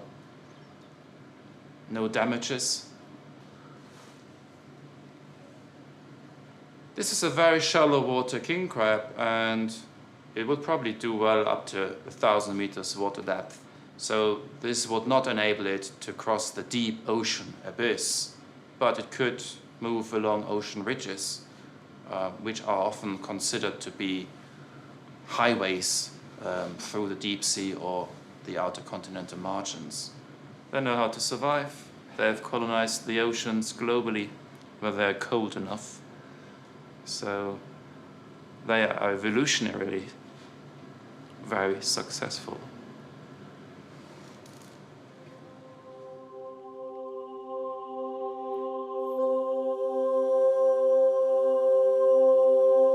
With such extraordinary capacities, the future of the king crab is wide open. Its resistance to low temperatures and deep waters and its capacity for adaptation has enabled it to exist throughout millions of years of evolution, during which the climate changes have been severe and numerous. Whatever happens, it will always find an area in the sea where it can take refuge, and if conditions are favorable, it will proliferate. An area of the sea where ice is melting, where water is slightly above 0 degrees, is an ideal condition for this king of the sea.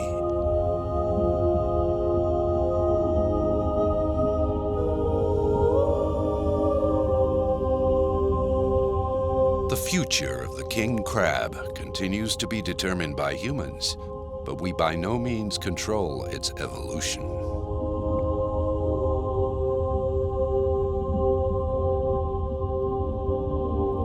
Now that the door to the icy Arctic seas has been opened, the king crab Conqueror is free to determinedly continue its search for new territories, to reign supreme.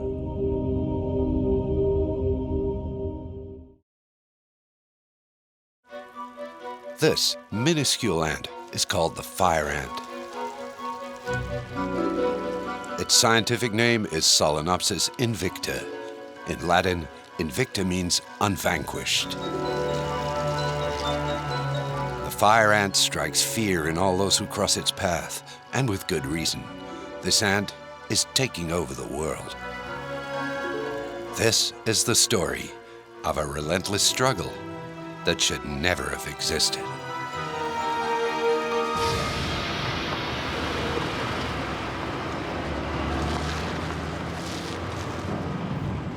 The relatively unknown fire ant is the object of several studies, like this one in Texas.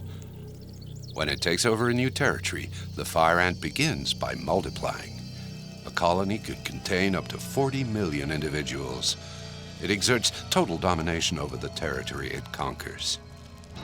It exterminates all other species, confiscates food for its own use, and ferociously defends its territory. Its formidable efficacy places the fire ant among the most devastating invasive species of the planet. It is commonly called the fire ant because of the burning venom that it injects with its stinger, located at the extremity of its abdomen. 100 million years ago, Solenopsis invicta wasn't an ant, but a wasp. The fire ant inflicts considerable ecological and economic damage. Agriculture pays a heavy price. Plants providing shelter in their roots or leaves must be examined and treated before being commercialized. young livestock and poultry who are stung by fire ants are major losses.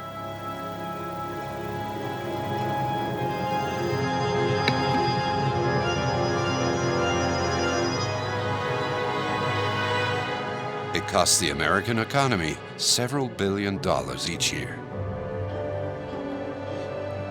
In order to understand the devastating success of this seemingly insignificant insect, scientists study the fire ant's strategies to conquer new territory and test methods to control its expansion.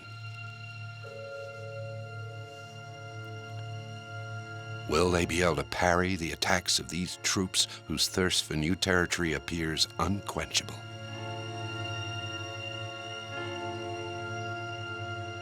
The fire ant's odyssey began in Brazil. Solenopsis invicta originated in Mato Grosso in the southern Amazon forest. There, the fire ants were in competition with other ant species who were just as numerous, aggressive, and protective of their territory. Forced to share the resources, the fire ants were not the unleashed conquerors they would later become elsewhere. Rather, they blended into the ecosystem and were not considered hazardous. It was man who unwittingly gave them passage aboard ships, thereby opening new territories where competition was not so fierce for the ants.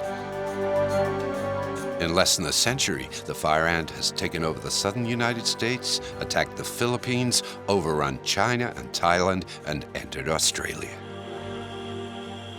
The red imported fire ants were originally introduced through the port of Mobile, Alabama, and the soil that was in ships, and then they would dump it was used as ballast to weigh the ship down. Then they would dump the soil out in the harbor to then take on the weight of cargo. And so the ants were in the soil and they slowly spread, and it took them many decades. This was in the early 1900s, and they didn't reach Texas until maybe the late 60s, early 1970s.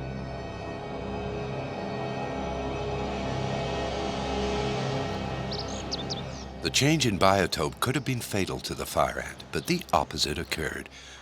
When the fire ant left its native region, its hitherto unsolicited but innate features were put to use.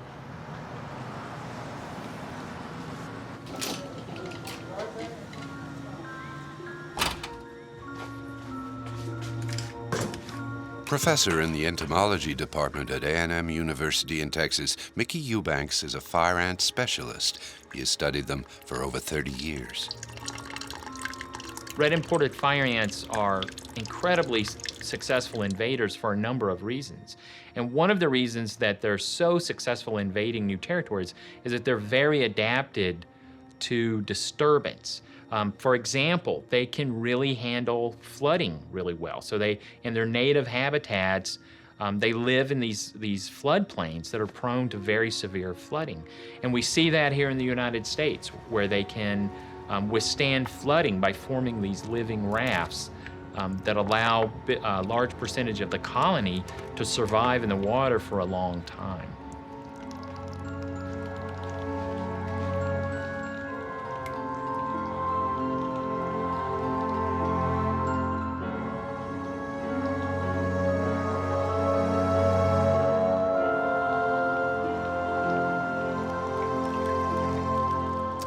You can see the workers are amazingly strong. When I lift up with my forceps, they'll produce these strings of workers that are just connected to each other.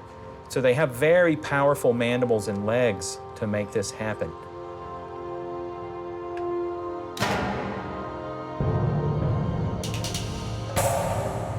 Fire ants use their mandibles to cling to each other. This multifunctional tool is as powerful as a hydraulic jack.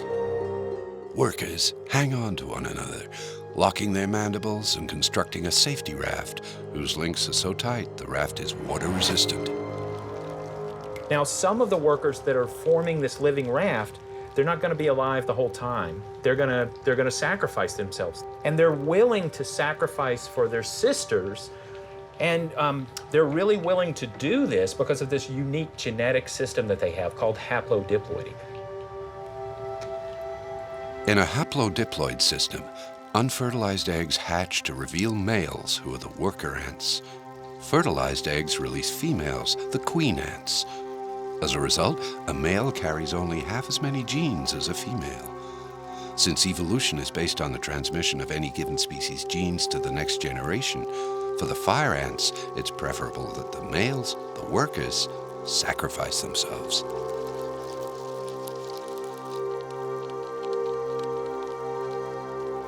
And that's what's happening here. They're actually, give their lives to prevent the rest of the colony from drowning.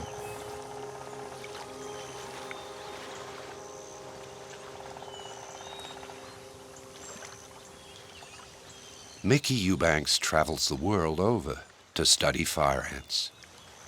But it is on this lake that he leads his daily research on the surprising capacity of adaptation of this uncommon insect.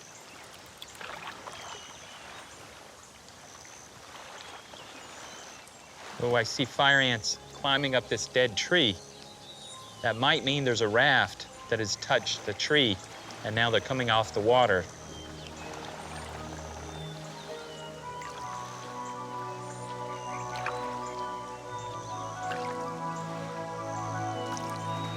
The raft is constructed in a few minutes. It floats because fire ants are hydrophobic. The chitin, which envelops the ant's body and protects it, is waterproof. The water ripples against the surface without entering the body.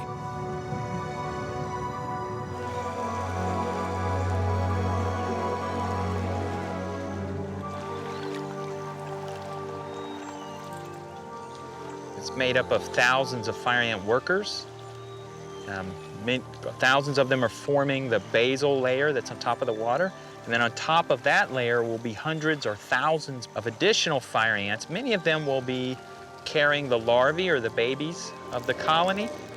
They use those strong mandibles, their strong legs, to really hold on to each other. When Mickey lightly pushes down on the raft, it doesn't sink. The very high density of the ants linked together ensures its cohesion. As such, a colony can float hundreds of kilometers on any type of water.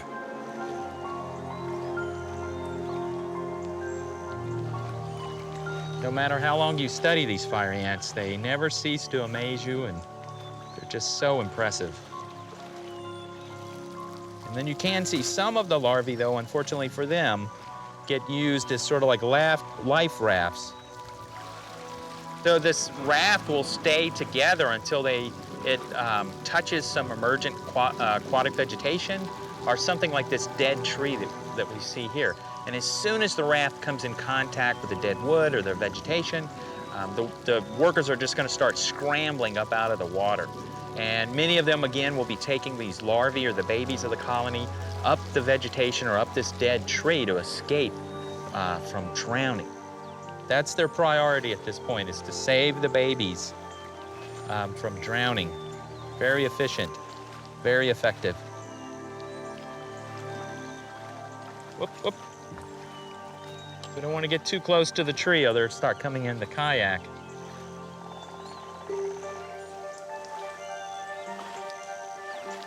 If the raft drifts for too long, the workers are forced to eat some of the larvae and eggs to avoid starvation. When the raft lands, the ants get off and find their way to dry land. The colony is safe.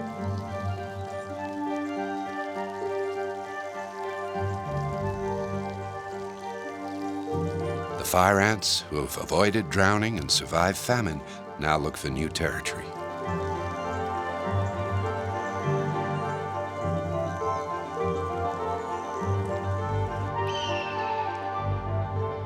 Well adapted to the hazards of the humid tropical forest, fire ants are intrepid voyagers. They can climb mountains, cross rivers, and bypass deserts. Urban zones don't faze them either. On the contrary, if the fire ants discover a sizable piece of land, they won't hesitate to call downtown home.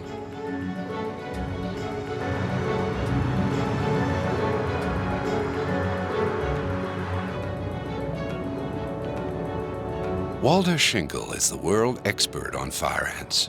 His book, The Fire Ants, published in 2006, is the Bible for all those who work in the field. I don't like the word invasive because it's a metaphor of war. My interest is not in fire ant eradication or control or anything like that. It's basic biology of ants. The main thing that is specialized about fire ants is its large colony size.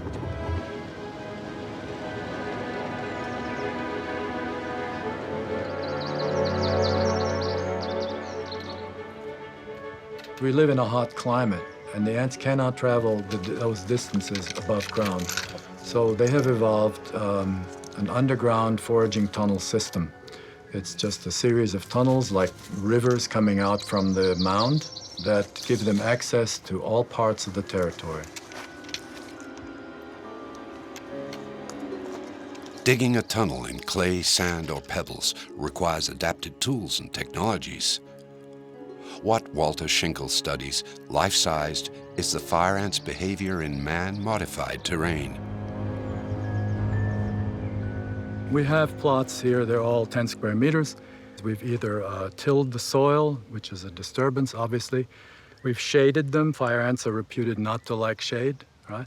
We get decent survival of newly mated queens in plots that have been tilled.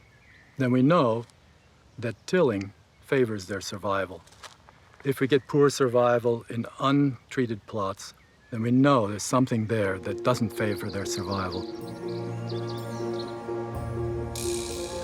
The looser the earth, the easier it is to dig. The workers spin a network of galleries, some of which dip all the way down to the water table, the layer of soil that is saturated with water. The workers never stop digging.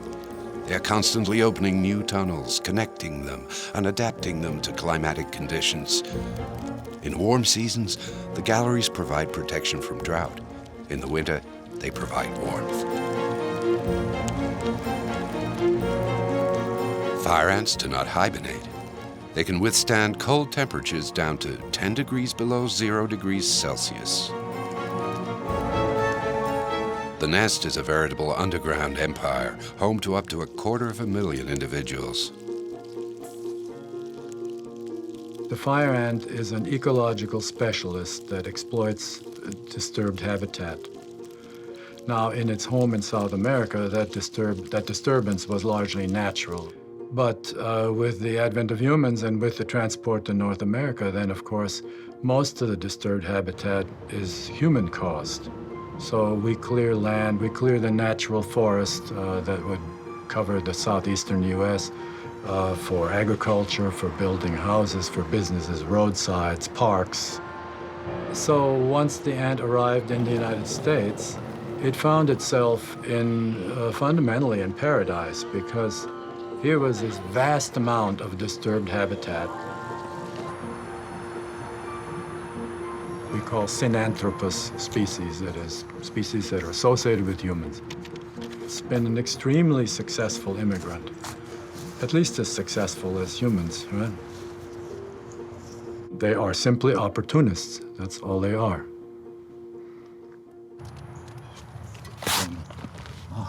Some scientists have to travel the world over to do research, but Walter Schinkel has the privilege of conducting his research on the Florida State University campus in Tallahassee, where he teaches. With the help of his students, Walter has already exposed 15 meters of tunnels, which gives an idea of the digging capacity of the fire ant, barely 6 millimeters long, and of the extent of its underground network.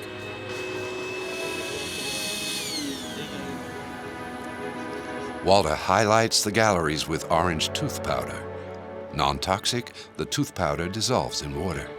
It allows the ants to be counted without disrupting them. 4 underground foraging tunnels that radiate out from the central mound give them access to every part of their territory. The system protects them from heat and predation, so they can travel long distances to cover their entire foraging territory. Walter has also discovered that all the fire ants' nests are interconnected, a phenomenon called unicoloniality. Thousands of soldiers, for conquering or for defending, can be mobilized in the wink of an eye. Here in the Tallahassee area, the mature size is probably 250,000 workers.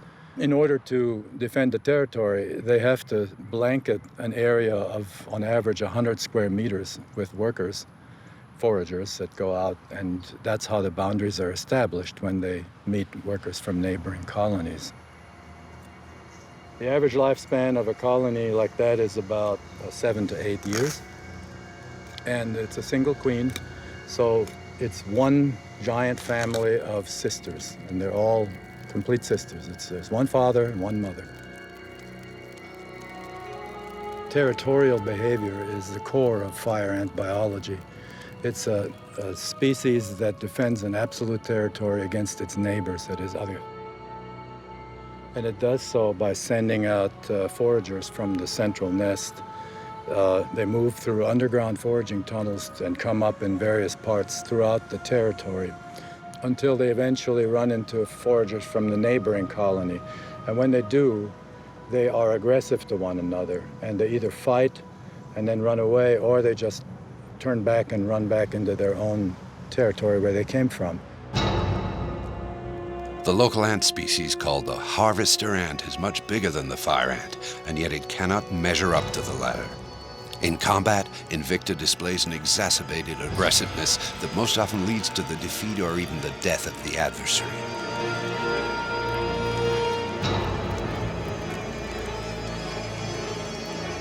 Fire ants don't bite.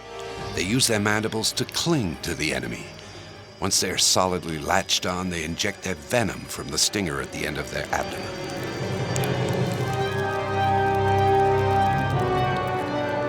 They can sting 7 or 8 times in a row because, unlike bees or wasps, their stinger does not detach once stuck into the enemy's body.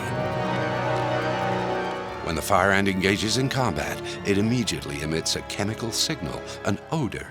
When a fellow fire ant receives the signal, it arrives immediately as backup. Very quickly, a fire ant cohort takes down the enemy, which finally succumbs after the violent assault. The local ants are beaten.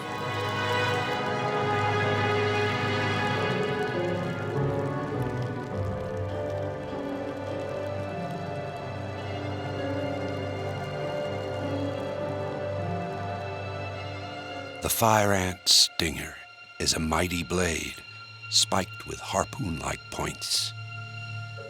The venom, colored here in red, is highly concentrated formic acid, like bee and wasp poison, and just as painful.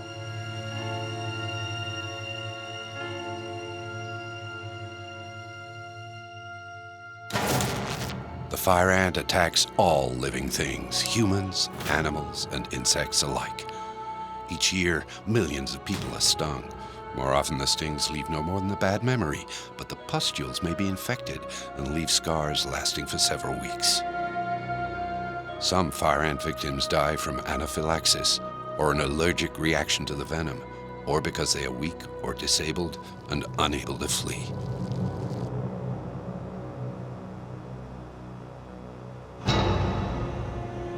Fire ants can also cause major material damage.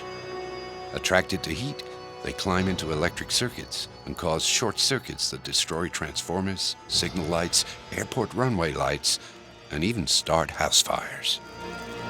Each year, the fire ant causes hundreds of millions of dollars of damage. Public opinion now considers the fire ant a plague that must be eliminated at all costs.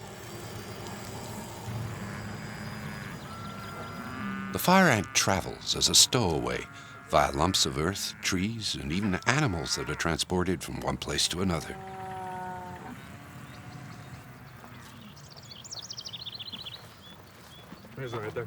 Farmers dread the fire ant not only for its painful sting, which can handicap and slow production, but also for its impact on crops. Scientists have proven the ant's destructive effect on plants, and particularly on buds. Fire ants have struck a surprising alliance with aphids, microscopic pests that feed off plant sap. It turns out that fire ants are incredibly attracted to honeydew. So honeydew is excess sugar water that is excreted by aphid scales and other insects.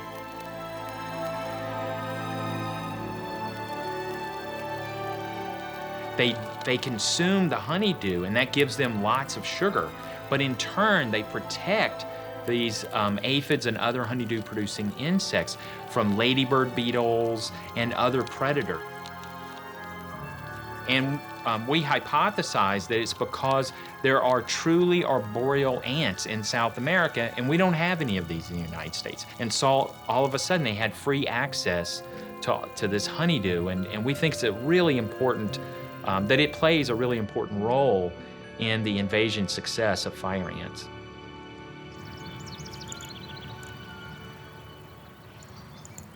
It's a win-win situation.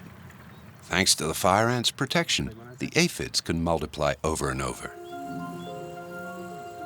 The accumulation of honeydew on the leaves blocks photosynthesis and in certain circumstances facilitates the development of mold. The plants die. In the southern United States, crop quantity and quality have considerably diminished. Each year, the federal government spends more than $1 billion to compensate for the damage. I always found it ironic, I guess, that in the United States, we are an immigrant nation, and we understand the importance of immigration to success in life. And yet, we have this immigrant ant, which has done pretty much the same thing that humans have as far as biological success in North America, and we hate it with a passion. Today, fire ants have taken possession of the entire local ecosystem, gravely threatening its equilibrium.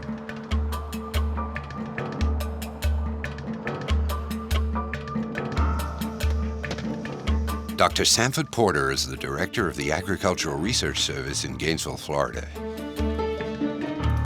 He's convinced that one of Invicta's parasites is the key to curbing the fire ant's expansion. When we go to South America, the fire ants in South America are only about 1/5 to 1/10 of as abundant. So we have 5 to 10 times as many fire ants in the United States. If we can bring up the right kinds of natural enemies, then we'll be able to keep the populations of the fire ants low forever. We have about 1, 2, 3, 4, 5, 6, 7. Pseudactyon curvatus, also known as the zombie fly, is a solitary parasitoid present in tropical zones and in temperate regions such as the southern United States. This minuscule fly, hardly bigger than an Invicta ant head, is diabolically Machiavellian. It positions itself near a fire ant colony and chooses its target. Under an electronic microscope, it's possible to see the curved bump which gives this fly its Latin name. The curved hooks are stylets that pierce the ant's chitin. In a flash, the zombie fly injects its eggs into the thorax of its victim. Over here, 6, 7, 8. We bring in a few grams of ants from the field, and then we let the flies emerge into the box.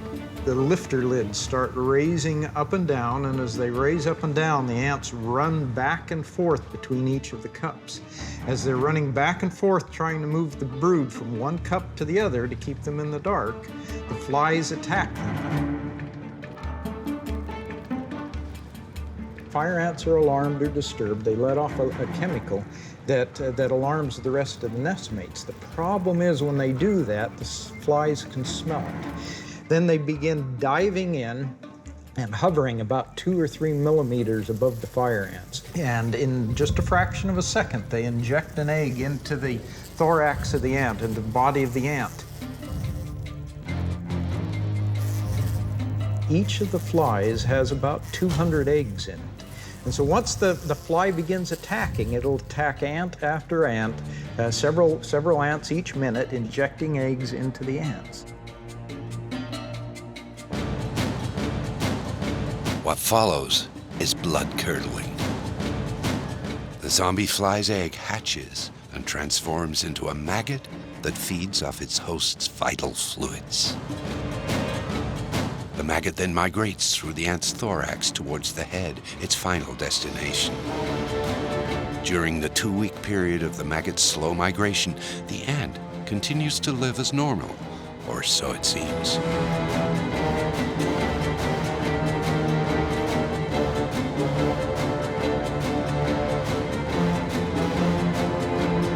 Once the maggot arrives in its victim's head, the maggot devours the brain to form a cocoon.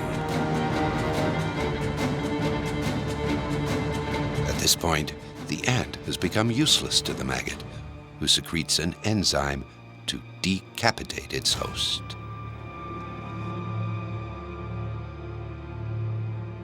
One interesting thing about these flies is that when the maggots begin growing in the ant's head, it takes over control of the ant's behavior. It kind of turns the ant into little zombies. So each of the ants are behaving according to what the fly wants and not necessarily what the ants want.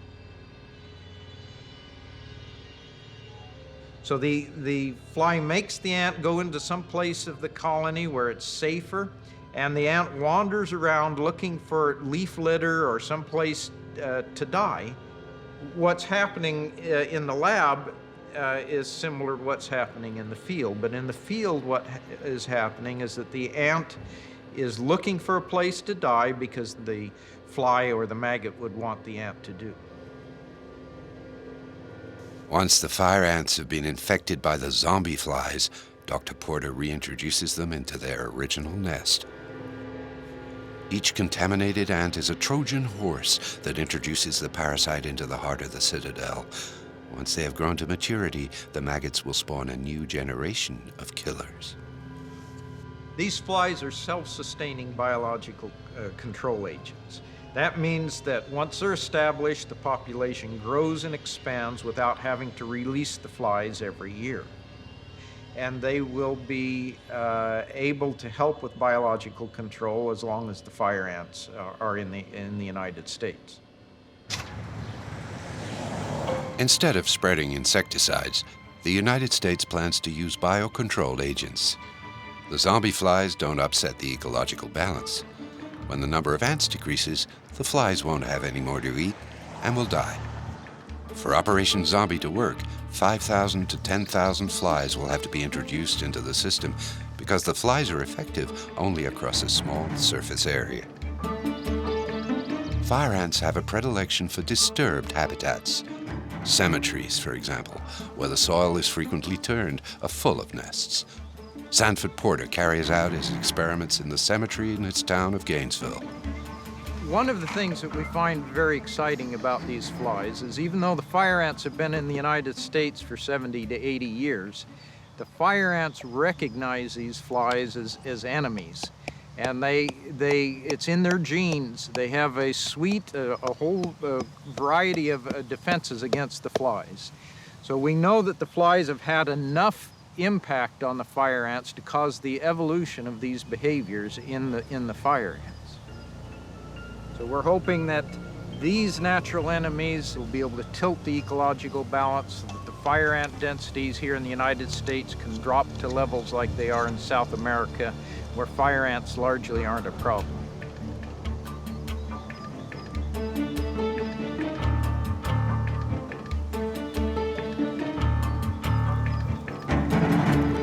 The fire ants carrying the zombie fly larvae are reintroduced into the nest.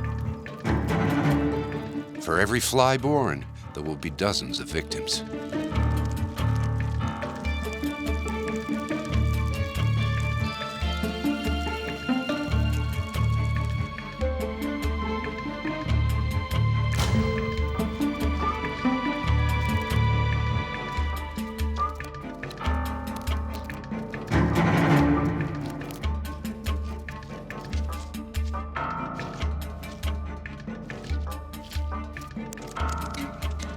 The generation of zombies introduced into the nest by Dr. Porter has hatched.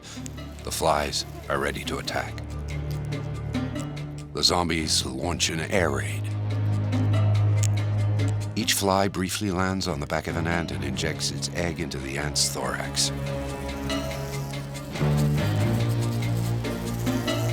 The ants emit an alarm pheromone that causes panic in the nest.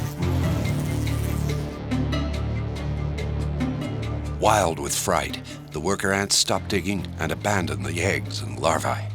The colony founders into a state of anarchy that will be fatal to its existence. These flies are so specific to fire ants that when they run out of fire ants, the answer is they simply die. These natural enemies will never eradicate fire ants in the United States. That is not possible, but it is possible fire ant populations can be reduced by 80 to 90%. And if we only had 1/10 the number of fire ants as we have now, we'd be much happier. If Solenopsis invicta has been dealt a blow in its conquest of America by the zombie flies, the situation is different elsewhere in the world. Helped along by man's carelessness, the fire ant has profited like never before from the explosion of world commerce. After invading parts of Asia, the fire ant is now a major challenge for Australia. The Australian government estimates the damage done by fire ants may cost the country $43 million.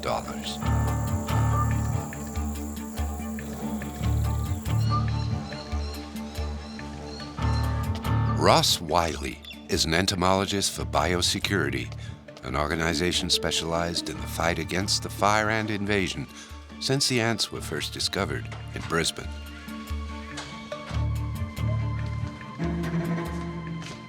The first fire ants we know came into Brisbane in 2001, and they came in as two separate introductions. There was one at the port of Brisbane, and there was one in the western parts of Brisbane.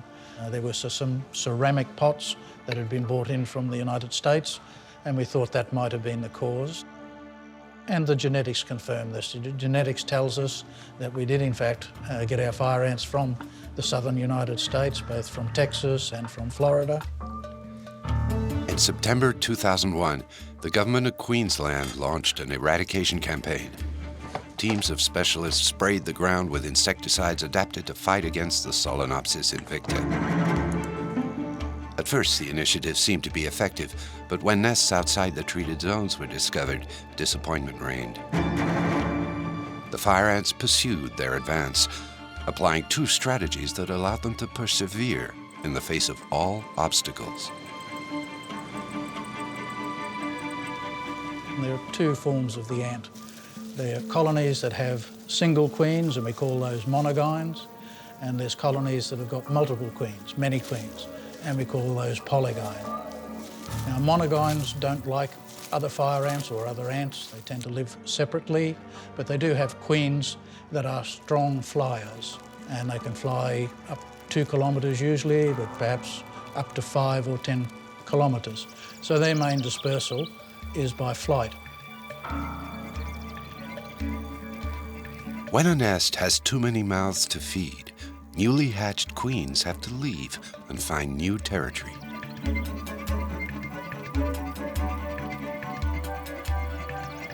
The workers follow, and thus the fire ant never ceases to increase its territory.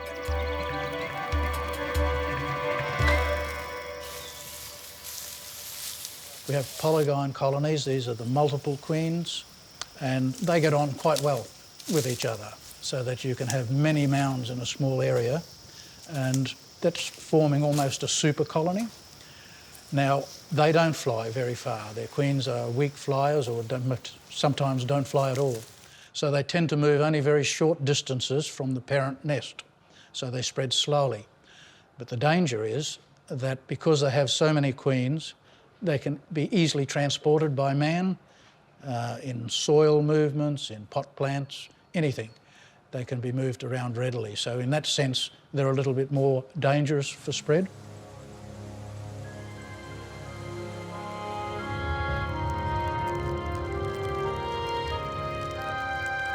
A single colony with several queens is what Ross Wiley calls polygyne. A nest can have several dozen. The queen's only function is to lay eggs. there may be as many as 90,000 queens on 1 hectare of territory colonized by Solenopsis invicta. Given that a queen lays 100 eggs per day, the population can grow by 9 million individuals daily.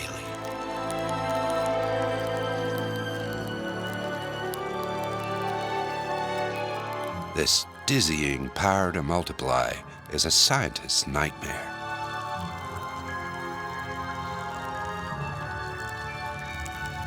So we use the genetics to determine whether we have a monogyne colony or a polygyne colony. If we have a polygyne colony, then we will then do tracing, because we know that material must have moved there from somewhere, and we get our inspectors to trace back and see if they can find out where that polygyne colony came from.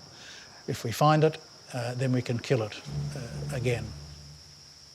Okay, can you flag that in?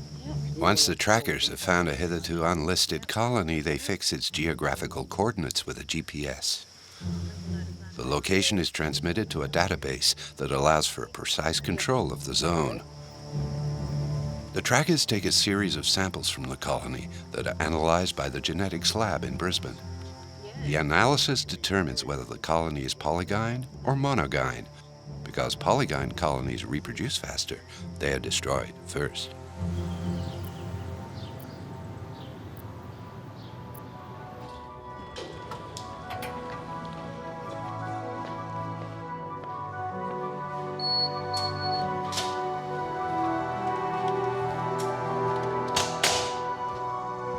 And now we're battling that third and final population, but the genetics can tell us whether there's anything else around any other populations that we haven't discovered.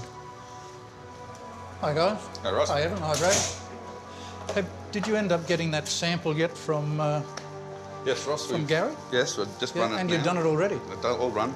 Oh wow. As you can see, it's a polygyne nest. Yep. So it's very... Finally, genetics is showing us at the moment that I think we are winning the battle, or at least getting on top of the ant. Because the genetics says there's reduced genetic diversity of the ant, and this may result in reduced fitness of the ant to survive. It will not adapt as well as it could. The success in Australia is based on the systematic controls of Brisbane and the surrounding area. Unlike the rather cautious approach in the United States, Australian policy has been to take great measures, immediately investing hundreds of millions of dollars in the fight against the fire ant. Okay, see you. A thermal imaging camera attached to a helicopter is used to detect nests 150 meters away. For the first time in the history of this invasion, remote sensing is now used to search and then destroy the enemy hidden underground. The remote sensing is that we exploit the shape of a termite mound. A termite mound, by its particular shape, has got a thermal signature. In winter, it heats up, and sometimes it's about 20 degrees Celsius more than the surrounding soil. The idea behind all of this is that if we can get ahead of the ant, if we know where the edge of the infestation is, then we can start to treat from the outside. We'll be ahead of it for the first time, and then we can start to move in and kill the ant. The advantage of that for the program is going to be that we're able to cover large areas of land from the air. We can cover 750 hectares a day with remote sensing, which is much more than we could ever do on the ground with teams of people.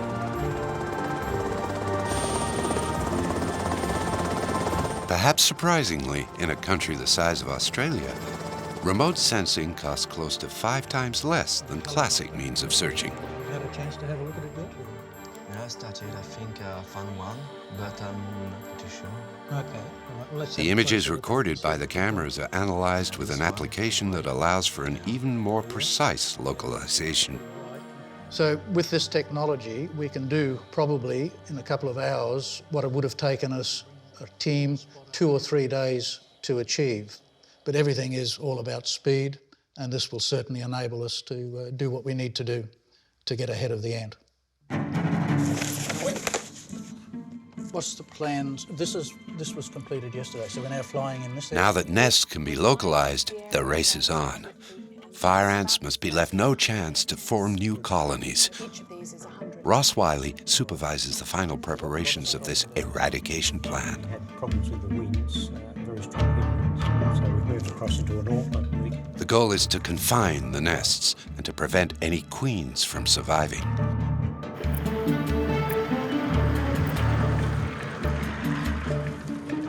That's it, nice and easy. Vehicles carrying toxic products are sent to the terrain. Nice and easy. Okay, that'll do ya.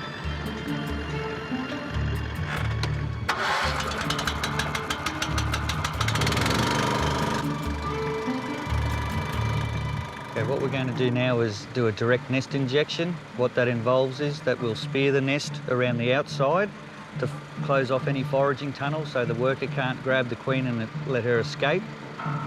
Once we've done a nest assessment, we will then shower the whole area and flood the nest and then cover the nest back up and completely treat the nest with the chemical.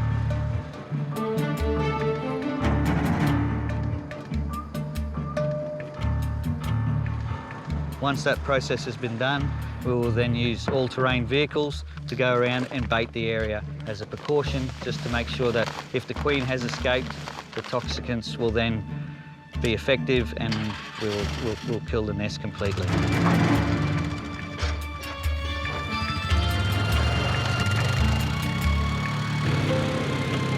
Eradicators spread granules, called pills, around each nest.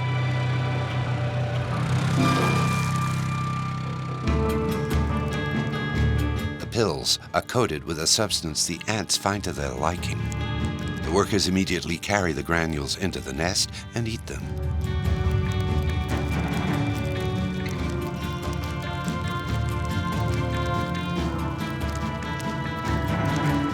The queen, naturally, takes part in the feast. The active product in the pill slowly spreads through her body. In a few hours, the queen has been made sterile. Unable to reproduce, the colony is condemned to extinction. Is Solenopsis invicta invincible in name only?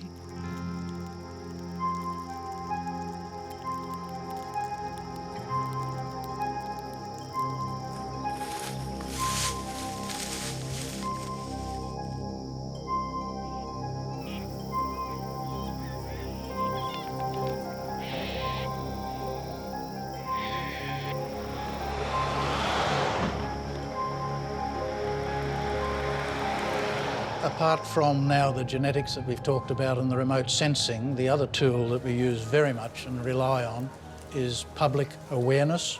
And some of our figures show us that in Brisbane region, for instance, 97% of people in southeast Queensland are aware of fire ants. About 50% of people say that they go out into their backyards and they look for ants and notify us if they find anything suspicious. And the other encouraging statistic is that in the last 3 years, 69% of all new findings of fire ants in southeast Queensland have come from the public. Hello everybody, my name's Amanda and I'm from Biosecurity Queensland. How are we all today? Good. Now I've brought a very special guest along with me today. The dog? A dog, absolutely. Good boy, Akka! Good boy. Oh, good boy. Oh, he really likes you. I think I'm here to talk to you about today. Yes, what do you think? Fire ants. School children in Queensland are informed of the dangers of fire ants. Their knowledge will benefit the entire economy. And crickets as well. We also provide training for various industries as to how they can do their own surveillance for fire ants. To do that, they need to be trained, and we would run something like 200 training courses in a year for members of the public and for people in business, and a lot of work put into what we call community engagement. We are battling the ant here, but there's always new incursions occurring and could occur in different parts of Australia. We have very tight movement controls on movement of, say, nursery stock or anything that may carry fire ants. We do not allow this to move outside what we call the restricted area.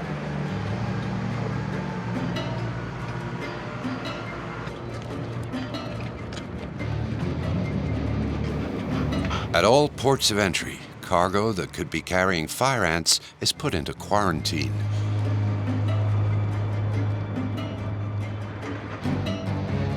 In Brisbane, dogs have been trained to detect the pheromones the ants emit from up to 40 meters away. Vince, here. Wait.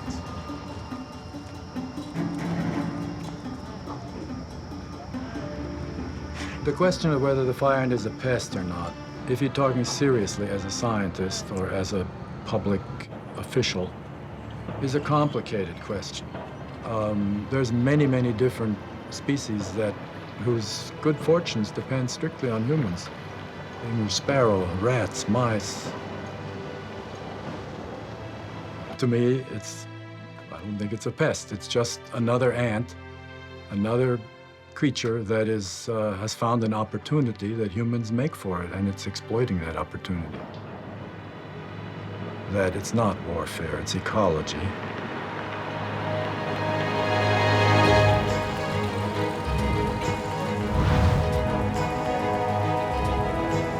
Few countries are equipped to deal with such an invasion, and even fewer have the necessary budget.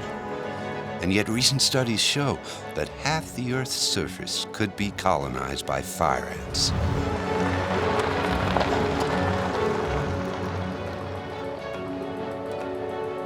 Solenopsis invicta is not even close to slowing its invasion. In ports all around the world, boats are waiting at the dock, ready for passengers to get on board.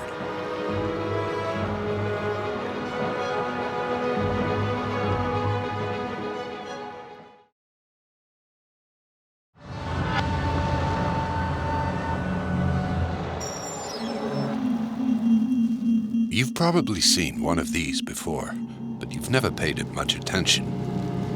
You think you know what it is? Look closely. These slender shapes that sink into the earth, this pulsating chrysalis, this moth, expertly designed for flight. It's one and the same insect, the pine processionary caterpillar, a fearsome conqueror. For thousands of years, the pine processionary caterpillar, an indigenous European insect, has been marching slowly but surely towards the north. At the onset of spring, the insect colonies form a procession and leave their nests never to return. The pine is their natural habitat. They feed off its needles and are a threat to the entire plot of land.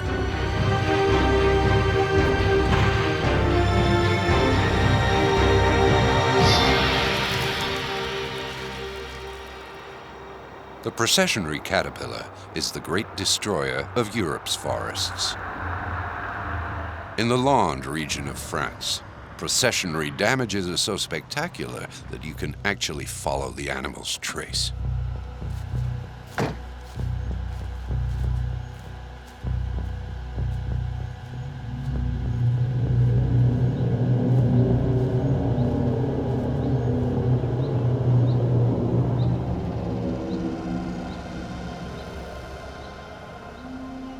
These trees have not been burned. They have been entirely devoured by packs of starving caterpillars.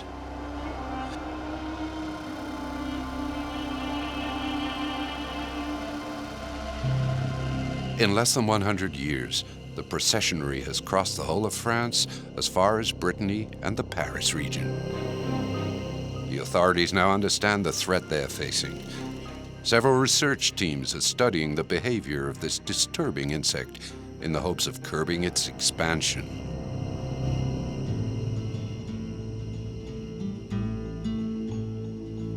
In southern Spain, geneticist Carol Kerdelhue and ecologist José Hodard believed that the expansion of this destructive caterpillar began in the area.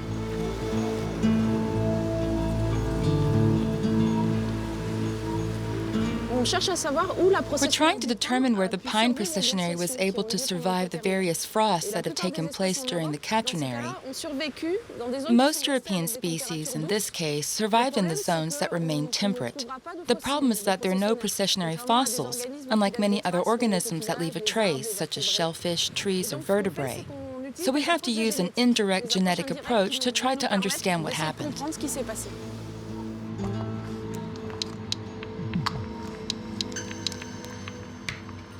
Genetic analysis reveals that during the last ice age 20,000 years ago, the pine processionary caterpillar was able to survive in 4 refuge zones.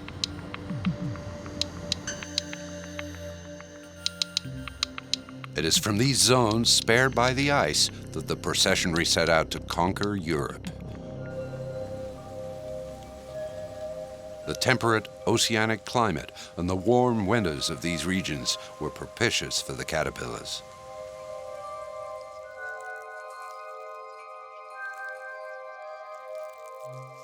These ones have just hatched, but they already have one obsession: eating.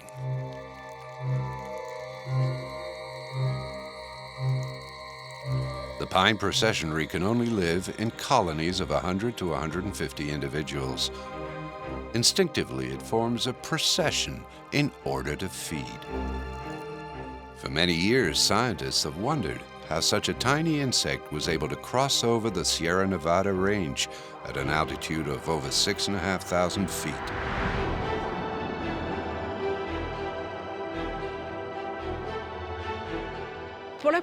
It was initially believed that the main European mountain ranges would block the pine processionary's migration from the southern refuges to the colonized zones in the north.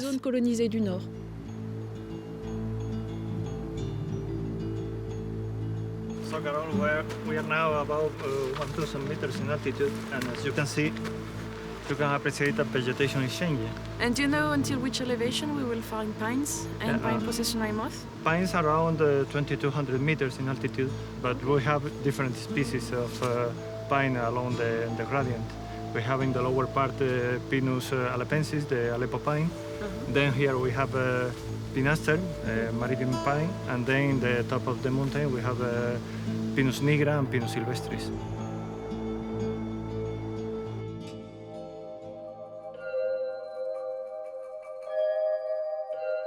The fate of the processionary caterpillar is therefore closely linked to that of the pine tree.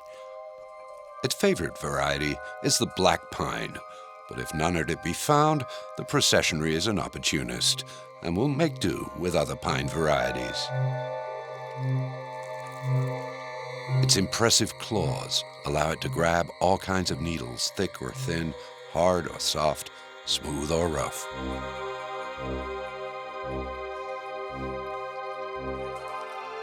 Its ability to adapt its diet has been a decisive advantage. Switching from one pine to another has helped it to cross over the Sierra Nevada. Mountains are the ideal environment for the pine processionary. When there are climatic changes, the processionary adapts its altitude in order to find its favored ecosystem.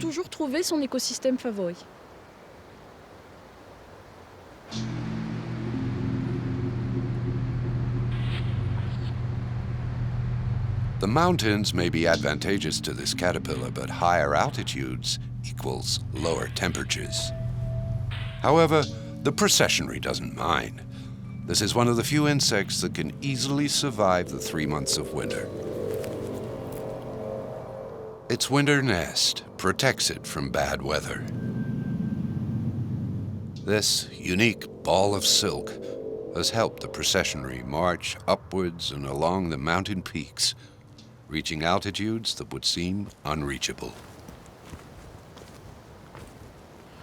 This is one of the places, the highest places at which we can find this animal in Sierra Nevada. And you think it's a recent expansion? Yeah, some years ago it was not here for sure. So it's a recent expansion.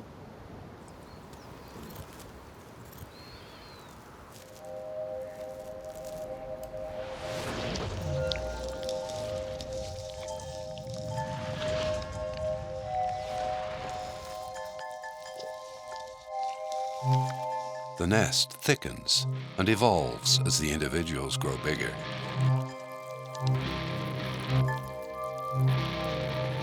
Each caterpillar unrolls a silk thread as it moves.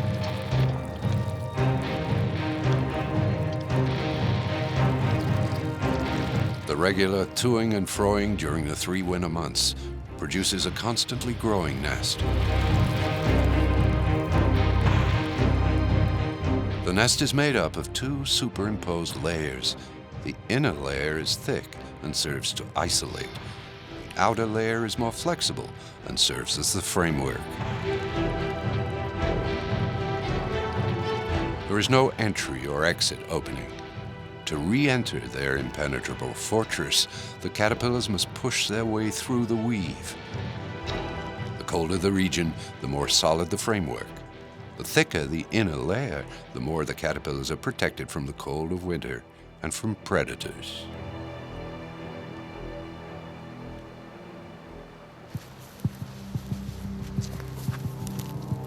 The nest acts as a solar receptor, absorbing nearby infrared radiation.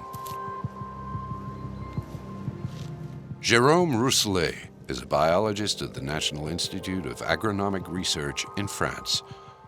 He studies the thermal characteristics of the nests in order to identify at what temperatures the caterpillars will die. This nest is generally well exposed to the south so as to take maximum advantage of the sunlight.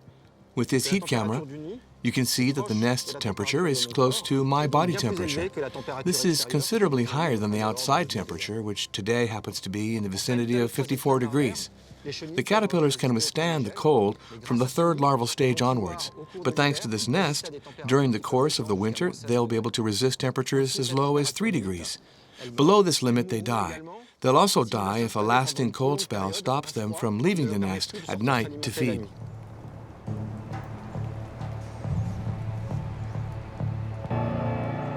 When they arrived in the northern Iberian Peninsula, the pine processionaries stumbled upon the Pyrenees Mountains, whose highest peaks rise to an altitude of 11,100 feet. This would seem to be an insurmountable obstacle, yet they crossed over. Thanks to the Atlantic coastline's warm winters, a trail of caterpillars bypassed the mountains by following the coast. On the other side of the range, they discovered a highway to the north. Man had inadvertently rolled out the red carpet, the greatest artificial pine forest in Europe, and it's a 3-star restaurant for the processionary caterpillar.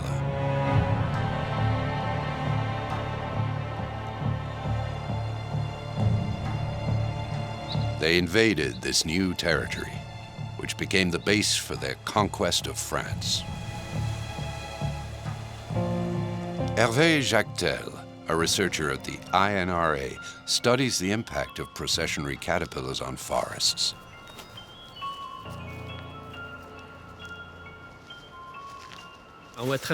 On these leaves, you can see how the processionary pine eats away at the foliage. When the eggs hatch, the young in the larval stages prefer to eat old leaves, 2- or 3-year-old needles. The next larval stages are not as picky, or perhaps more voracious. They feed on the needles of the current year that contains more resin. When all the foliage is consumed in this fashion, the levels of defoliation can reach as high as 100%. This is what we can see in the trees in this colony, which is undoubtedly one of the most infested ones in all of the land and perhaps in all of France.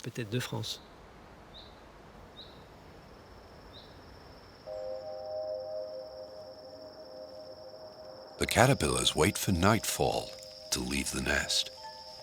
They are vulnerable during daylight, but at night they are protected from many predators.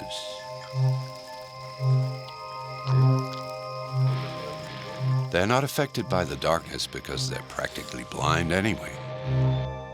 Their eyes are in fact 4 microscopic ocelli, an atrophied arc-shaped organ.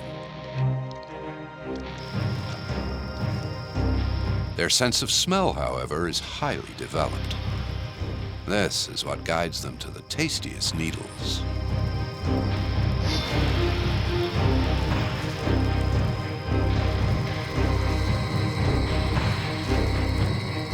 Many animal species fast during the winter. The processionary caterpillars, on the other hand, gorge themselves with food every night.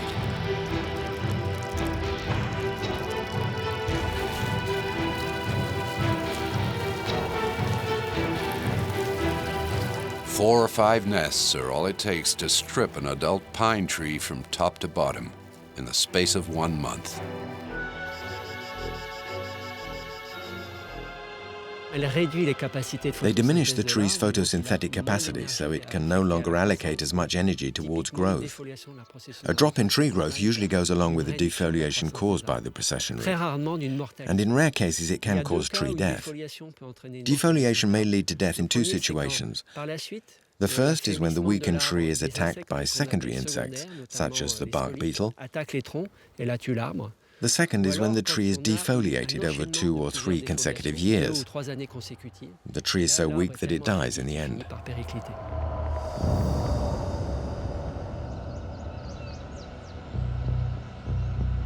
The pine processionary has exerted ecological pressure on this forest for hundreds of years. You'd think that the species would be content to prosper in this huge Garden of Eden. But at the beginning of the 20th century, they suddenly began to march towards the north.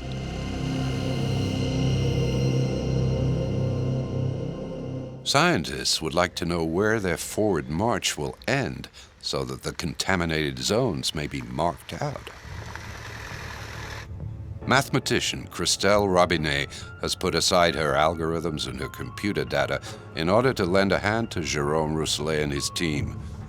They've been alerted to the presence of processionary nests just north of Orléans. This region until now showed no signs of infestation. We've just entered a zone that wasn't colonized last year, so we're definitely at the colonization front, meaning a zone where the population is small and a few pioneering individuals have settled, not without difficulty. Our goal will be to tag the exact location of this last nest. If we find it, we will explore another area a few miles from here, in the hope of finding a totally processionary-free zone. This is how we succeed in establishing the border between the colonized and the non-colonized zones. Then it'll be your turn to play around with some models. The front line is a tricky area for the pine processionary. There are few nests now, but if the conditions turn out to be favorable, new colonies will propagate.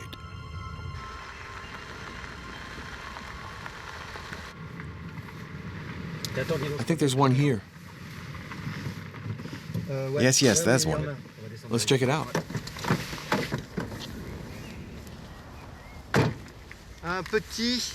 A small one in the back, about mid-height. Okay, I see it.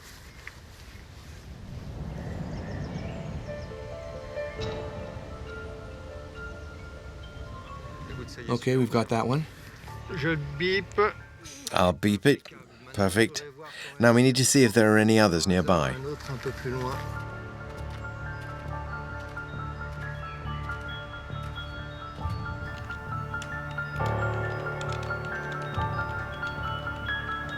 Back at the laboratory, Christelle is transferring the GPS data recorded in the field. Here's the GPS location of the nest that we saw in the forest yesterday. Let's assume that the pine processionary has settled in this 5 by 5 mile square. Thanks to observations conducted all winter long, we'll be able to establish the limit of the northern colonization front. If we increase the scale, we see that the colonization front has been charted all the way from Brittany to Switzerland. This recent expansion, which is progressing quickly and unexpectedly, intrigues scientists. They are studying the adult processionary caterpillar and the different stages of colonization in the hopes of understanding what is taking place. The caterpillars have sunk into the ground.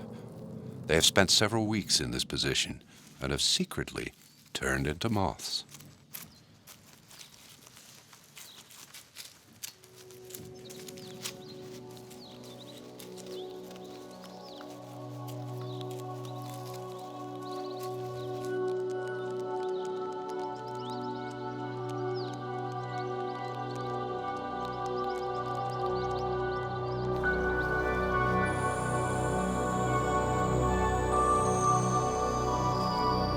This is the imago, or the adult form of the pine processionary caterpillar. This moth only lives for one day, so all its energy must be devoted to fulfilling its destiny to reproduce.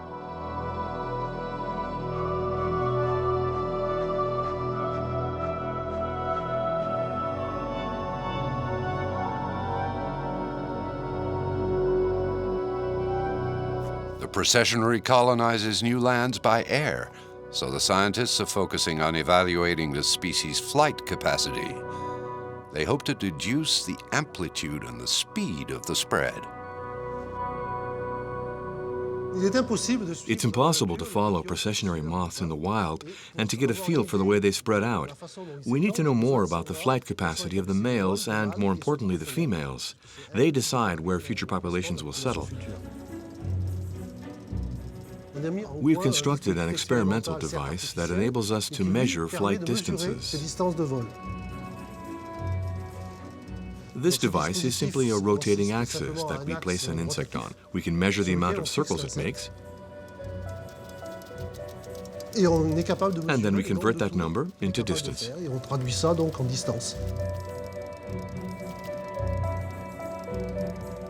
Most of the time, the female is the first to tire. Her egg-filled abdomen weighs her down and limits her flight capacity. The male is more streamlined. The strong muscles in his highly developed thorax make him a powerful long-distance flyer.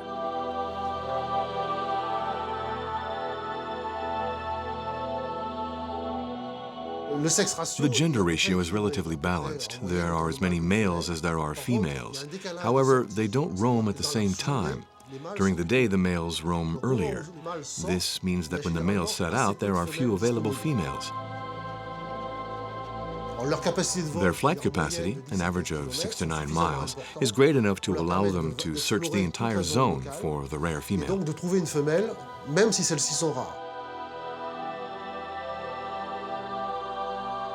Through this behavior, they disperse and ensure a genetic mix on a local scale.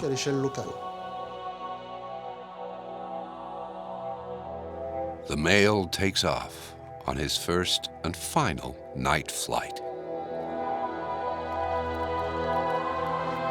1 to 2 hours later, it's time for the females to roam.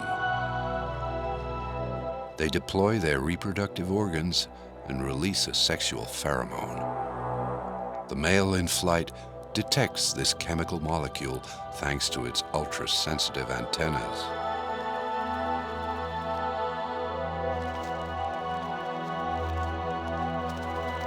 Only the hardiest contender receives the female's favors. He throws his remaining energy into the sexual act, which lasts over an hour.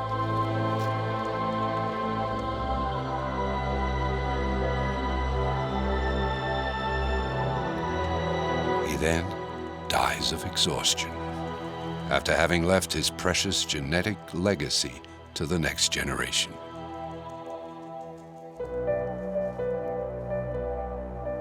The female now chooses a pine needle suitable for laying her eggs. She will lay over 200 eggs, and she will cover them with scales from her belly. A few hours later, the female dies too. She leaves behind a mound of eggs that look convincingly like a pine bud. The female's flight capacity is much lower than the male's, but she can still fly an average of 1 mile. The female decides where she lays her eggs, and this determines the location of the next generation. So the female's lesser flight capacity limits the speed of expansion north, but the survival of the population she has produced will depend on the weather conditions.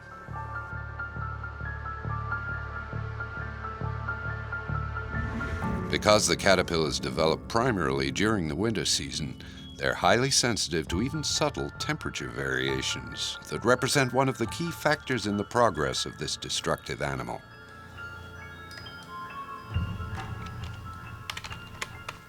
Christelle Robinet is compiling temperature, flight speed, and pine density to establish a statistical model to predict the spread of the caterpillar. Two factors influence the processionary's progress. The first is global warming, and since the early 90s we've observed a rise in the minimum winter temperatures in France. This has helped the processionary to survive the winter and to settle in areas that have become more welcoming in terms of climate.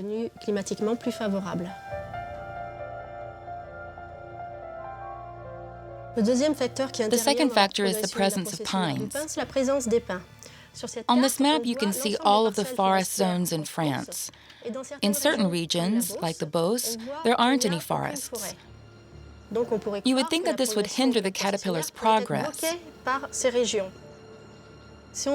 If you look along the A10 highway, you'll see that there are plenty of pine trees placed at intervals of up to 1.5 miles. The processionary can move from pine to pine and advance even faster than if it were crossing a forest.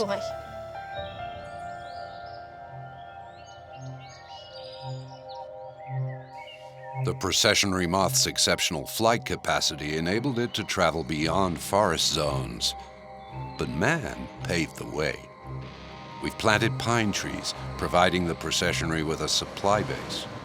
We've also warmed its environment with our emissions of greenhouse gas that have made winter temperatures rise.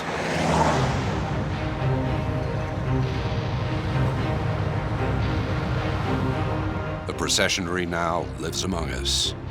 Hiding in its nest, it is preparing for a one-way trip.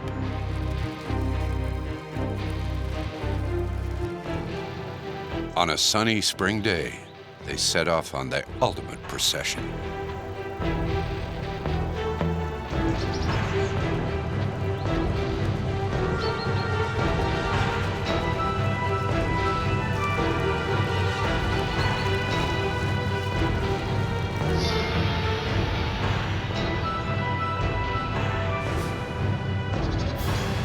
The silk thread woven by each caterpillar in its wake is what links them together.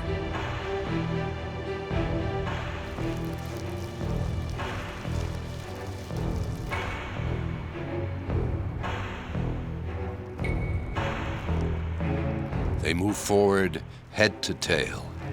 Each head touches the belly hairs of the animal in front of it. Once the colony is on its way, there's no stopping it.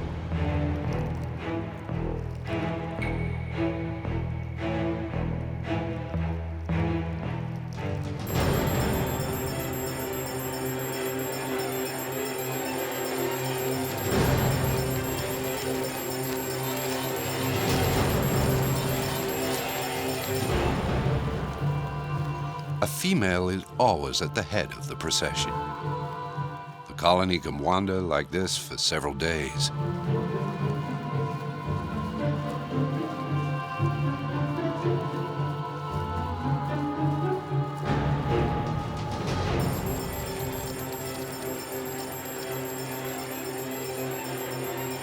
The processionary is at its most dangerous during this phase, when the forward march is in open terrain.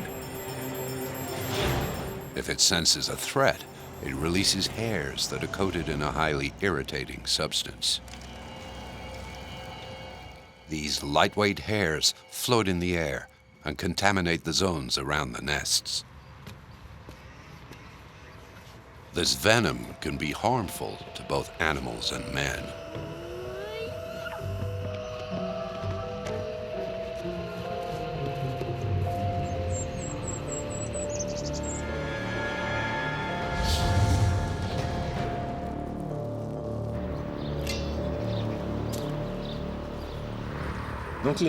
People are often surprised to see a show up so heavily protected.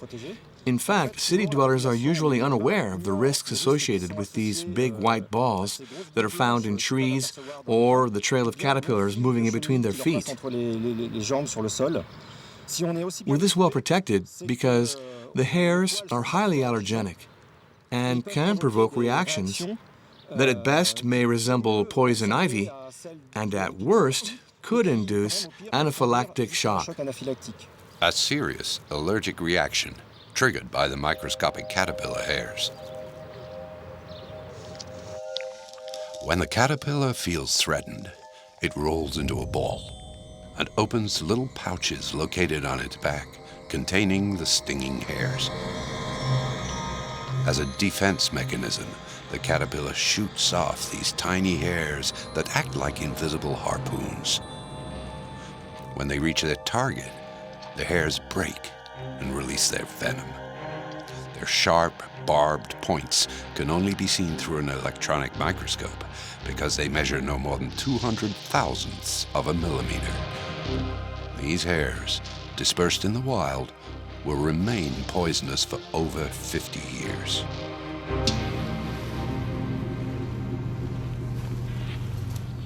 Huge quantities of these hairs get caught in the silk threads of the nest, turning them into time bombs.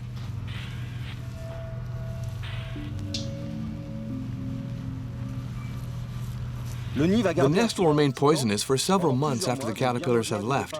Throughout their growth during the winter months, they shed their larval skins several times. Each discarded skin contains millions of these hairs, which accumulate in the nest.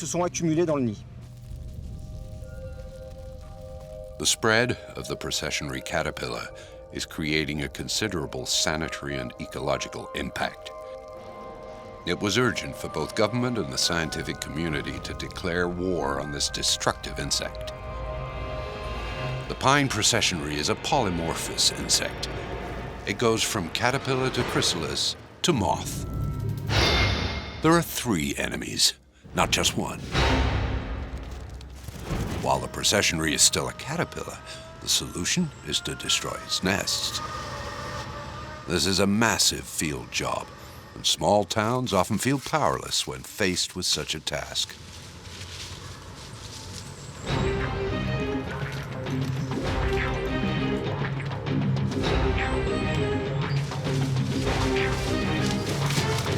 And it's not a foolproof strategy. The moment has to be well chosen. Caterpillars are unpredictable fighters. They are capable of abandoning their nests earlier than expected. Fighting such a clever adversary requires a certain amount of cunning. As soon as the enemy leaves its silk fortress, it marches in neat columns. Annie Yart is a biologist at the National Institute for Agronomic Research. She's developing a way of eliminating entire caterpillar colonies using the tracking pheromones the caterpillars release as they move.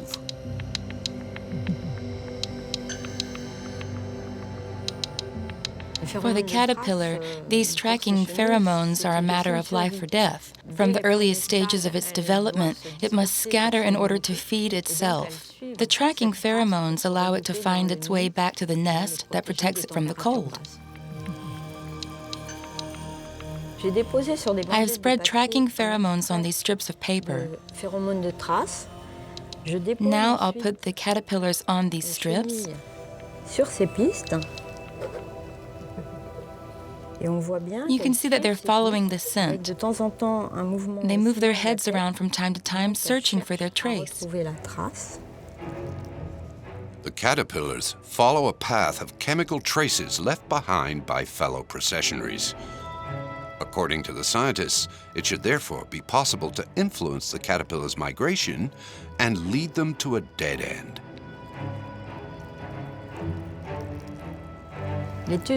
Our study involving the tracking pheromones strives to define these substances.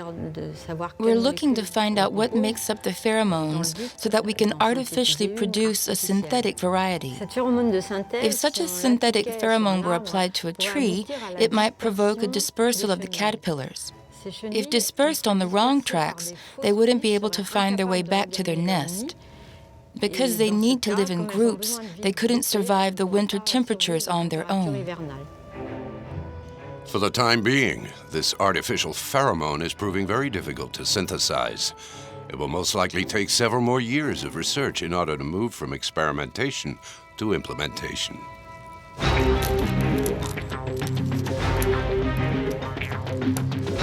There is another possible strategy on the battlefield. using the enemy's own weapons against him. For example, the processionary caterpillar, who can only move forward in a straight line, is kept going around in circles thanks to a simple plastic tray. Instinctively, they need to sink into the ground. A bag of soil will fool them and trap the entire colony. There's nothing left to do but collect the bag. Unfortunately, it's hard to imagine equipping all the pine trees of a given community.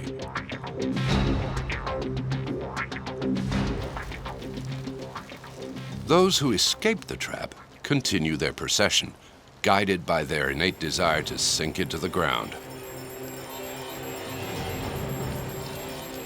When the column leader finds a suitable patch of land, a sunny one, all the caterpillars regroup.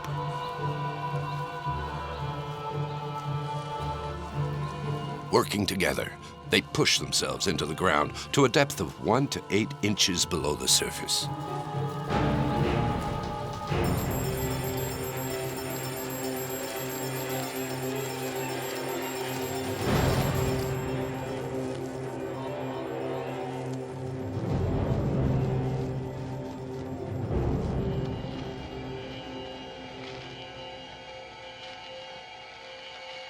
Each caterpillar wraps itself into a nymph cocoon. Once it's all wrapped up in silk, an astonishing transformation takes place.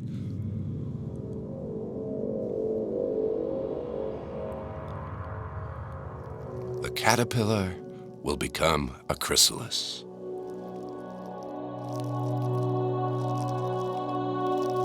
The intermediary stage between a caterpillar and a butterfly or moth.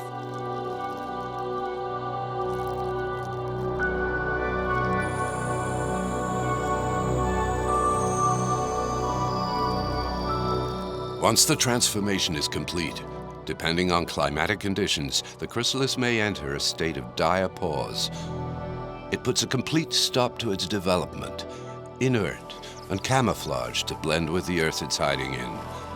It's practically invisible to the human eye. But it's still not safe. Sharp, skilled beaks are close by. What's interesting here is that we have all the right ingredients for the ideal hoopoe territory. There's the pine forest, which will provide foods because the processionaries spend all winter there. They will sink into the grassy zone at the end of the winter, and it will become a feeding ground for the hoopoe, raising its offspring. The hoopoe is a protected migrating species that is relatively common in our woods. It spends its winters in Africa and returns to Europe for the nice weather, which is bad news for the processionary. It's pulling a victim out of the ground there. It's digging up a processionary chrysalis. You see, it's removing the cocoon. This is a key predator because it feeds its young on processionary pine chrysalises in the springtime. I see. This species specializes in buried prey. It unearths them with its beak. An Italian colleague, Andrea Battisti, discovered that up to 70% of chrysalises could be eaten in this manner. After a few weeks underground, the chrysalids that have been lucky enough to escape the hoopoe resume their metabolic activity. The processionary reaches the final phase of its metamorphosis. It becomes a moth.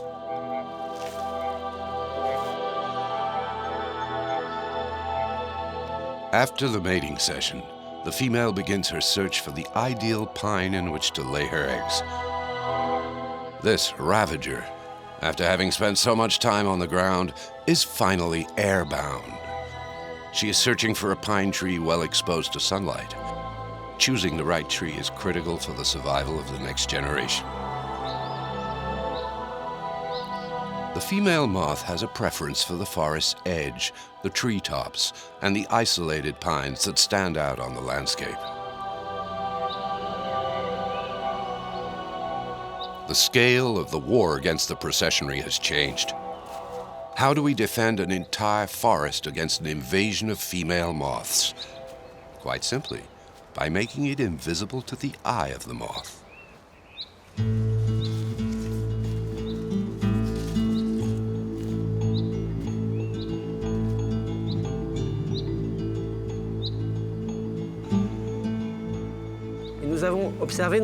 First of all, we discovered that installing a border of leafy trees in front of the pines seemed to limit the attacks. This is probably because to the processionary, the outline of pine trees is a signal to lay its eggs.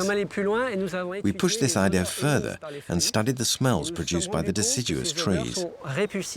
We found out that these smells are repulsive to the adult pine processionary, so this also limits attacks. Right now, in this experimental forest, we're comparing 31 different mixes that associate pines and deciduous trees, oaks and birches. We're working to optimize the mix and obtain maximum protection against the pine processionary while maintaining sufficient maritime pine production.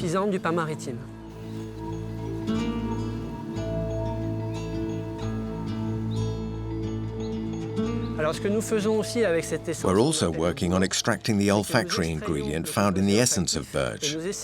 We're trying to develop a diffuser so that we can protect the pine trees planted in parks and gardens.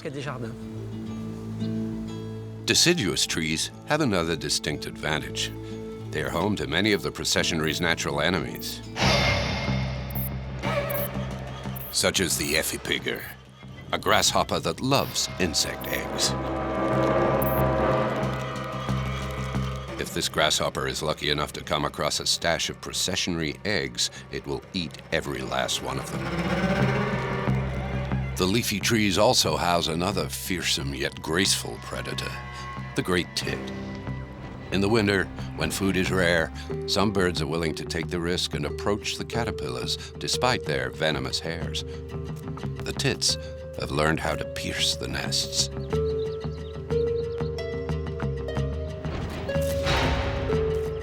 Carefully catch the caterpillars by the head, avoiding any contact with the poisonous hairs. But will these predators be found in all the lands conquered by the processionary? Will the weapons conceived by man succeed in curbing this progression towards the north? The only trend suggested by the different models is that the processionary will continue to spread.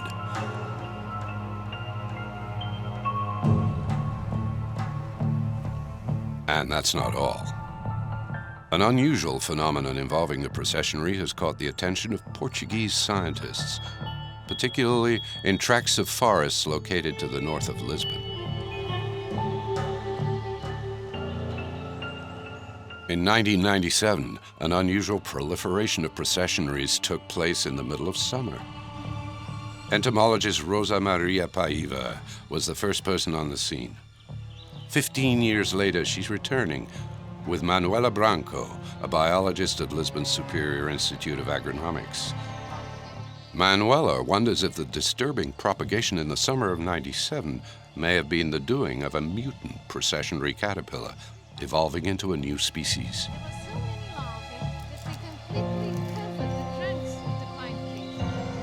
So this is here the place that you saw this huge infestation, strange infestation of the pine processionary moth in 1997, is it? Yes, in fact, we are very near the place where it started.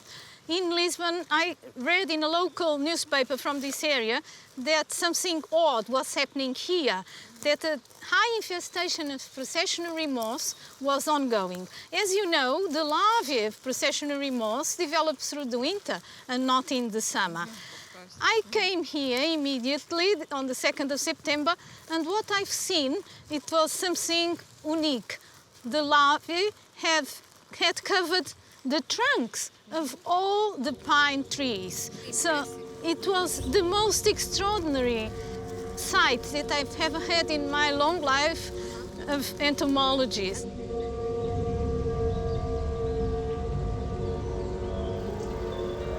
The mutant caterpillars have shifted their life cycle. Instead of developing during the cold months, like the processionaries that build winter nests, these caterpillars develop during the summer. This seasonal shift is no insignificant detail. It It produces decisive behavioral changes. In particular, it affects their nest building. By developing during the course of the warmer season, this new version of the processionary doesn't need to fight the cold, so its nest is no more than a few silk threads.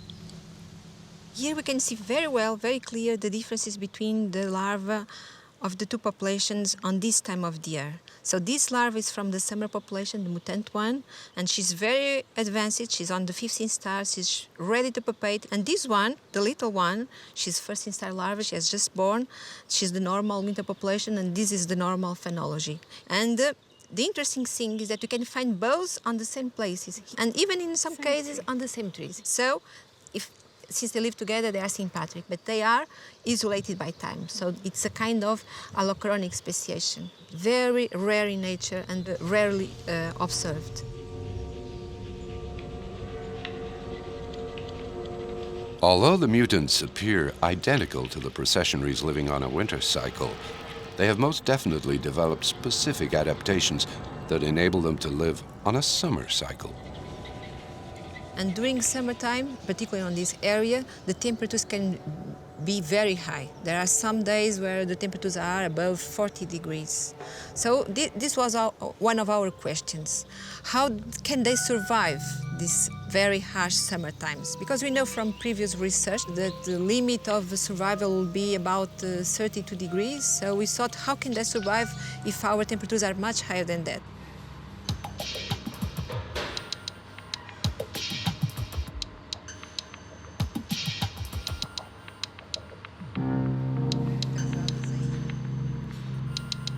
To find out more about this disturbing question, Manuela and her team will compare the heat resistance thresholds of the standard and mutant caterpillars.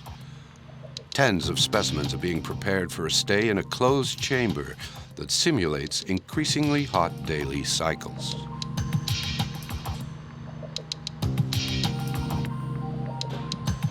In the lab, we compared both populations, winter and summer population. And our main conclusion was that they really differ on these limits of thresholds. I mean, the summer population can survive at higher temperatures than the winter population. And the difference is 6 degrees Celsius. So the summer population can have a tolerance threshold 6 degrees Celsius above the winter population, which is really a lot and means that there is an adaptation to survive on these conditions during summertime. With time, in a very, very long time scale, it could give rise to a new species, if there was time for that.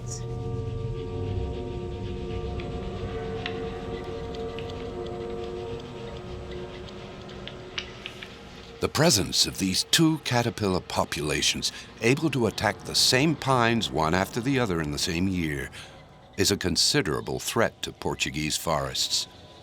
We could observe two defoliations of the pine trees, one during summer and the other during winter, and this can be very stressful for the trees.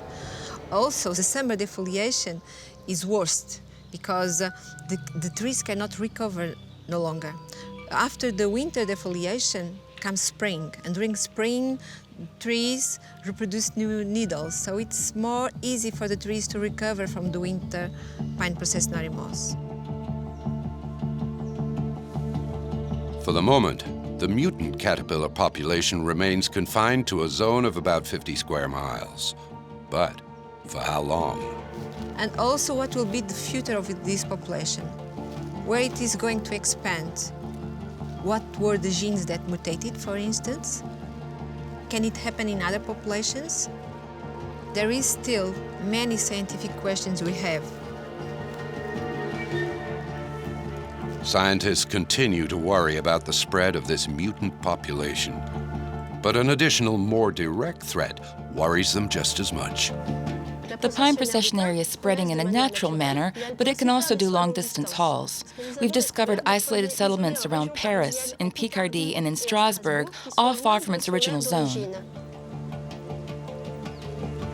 The processionary has a secret weapon that helps it to conquer new territories. Extended diapause. Under certain conditions, chrysalids can prolong their dormancy for several years. This extraordinary adaptation mechanism explains the reappearance of the caterpillar in regions where it was considered to be eradicated. So, we're never really sure we've got rid of it. And finally, an accidental transfer is always a possibility. Chrysalids sleeping in lumps of soil have inevitably been transported through Europe. Greater travel is not out of the question.